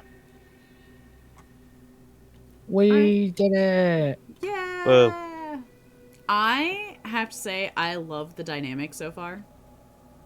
I was concerned about playing such a essential child character, but it really has worked out in a way that he's not very annoying. So It takes work, because either you lean into it because children are annoying, or you try to find some way to deviate from it, and you found a really good way to do that. I think it helps that Yagoki and M are so you guys don't do the thing where you treat him like a child. You kind of go with it, and then it's like it doesn't get annoying, I think. Right. And if anything, they vibe with it. Like, they'll lean into their own version of that childlike wonder. What? So, People pro tip- leaning into Pro tip: that's just how you deal with kids in real life. Right? Yes. Accurate. I was about to say, I did it for a long time. Pretty much treat them like tiny adults, and your life is so much easier. So Yeah. much. So Also, so let's be much. real. We're vibing with the chaos, so it's It's all good stuff. I mean, M's a ghost slayer, so 50 ghosts. 50 If- ghosts. If those things had any additional health, I was about to make this whole room glow with radiant damage. Nah, But they're yeah. not that tough. They're there just to weaken you But yes, and if to you, leave some bodies hanging around. if anyone in chat enjoyed the dynamic of child killed 50 ghosts and definitely knows how to teleport, then continue to tune in to Awooters Does D&D. Yeah. So you'll see us again one day. Oh my. I actually love Fidget so much, so Fidget is very fun. That is a any character chance- sheet to hold on to. Yeah, any chance I can break Fidget out will now be officially happening. So Miss Fifth, as a viewer, what were your thoughts? Do you understand any of this? you mean the amazing and wonderful Misfit? Yes. You can go member of follow the her. Awooters. You can go follow her at twitch.tv/misfit. We never got to it, but this is only track 2. I created it. I had a specific track for when the other guy shows up. Nice. I love that. Mr. DM man, Mm-hmm. I believe this is the part where you do the closing. Bye, everybody. You'll see us next Friday. God. Nailed it. Wow. You can follow that dungeon master at twitch.tv/little_foxy. Hey, Bristina, where can people find you? The Yugoki Wolf over here. You go twitch.tv/Yugoki Wolf, Instagram, Twitter, TikTok as well. Same handle. Making my way through Downtown. Baldur's Gate 3 at the moment. Just got into Act 2, like just killed the spider dude. And I do a little bit of variety content eventually over there. Whatever suits my fancy at the moment. Unless I'm working on like a specific game at the time. We do a little D&D over there every now and then as well. We've been on a bit of a hiatus due to scheduling conflicts. That tends to happen with D&D. With Amber, What? Vivi, and Christina as well. With the lovely Miss Fifth as the DM, and that is every other Saturday unless things happen. Because, you know. Oh my god, the wonderful Captain 50 Ghost Slayer Saria, where can people find you? You guys can find me at twitch.tv/emredfeather. Not as bold. Literally all three of us just, oh my god. I am also currently playing through Baldur's Gate. I am actually now on my second playthrough, and it is a Dark Urge character, so I am There it is. super excited. There's the fourth one with the actual top of chat shout out. So yeah, it's been a lot of fun, and can't wait to keep going with some more Baldur's Gate and Whittle Guy Wednesdays with the Atlas Riven. You Oh mean my your God. personality that we also get to experience? What a guy Wednesday. We'll be back soon with some Drow Twins. Drow Twin time. Hell yeah. You can also find, speaking of Widow Guy Wednesday, hi, I'm the other half of Widow Guy. I'm Atlas Riven. You can find me at twitch.tv/Atlas Riven. You can also find me constantly panicking over everything and anything, and never overworking ever at our Discord, linked below, if you would like to join the Discord, where I definitely never overwork ever. And then you can also, by the way, oh my god, did you know that we just posted the last one shot over on our YouTube channel, where you can watch past episodes of the Awooters podcast that literally started the entire Awooters team, and you can also watch Awooters Does D&D, the actual stuff, and you can catch that one, the Zana's one shot, and then eventually this one shot over on the YouTube if you want to see all of that stuff. See, I definitely don't overwork myself. Everything's fine.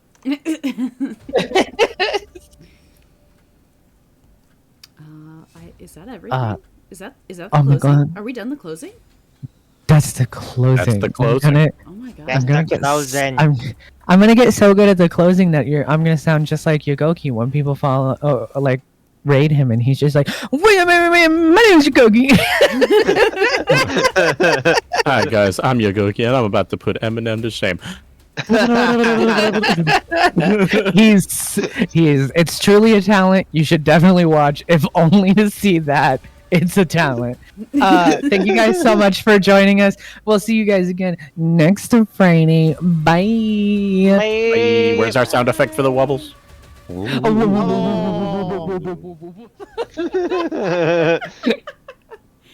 guys are ridiculous.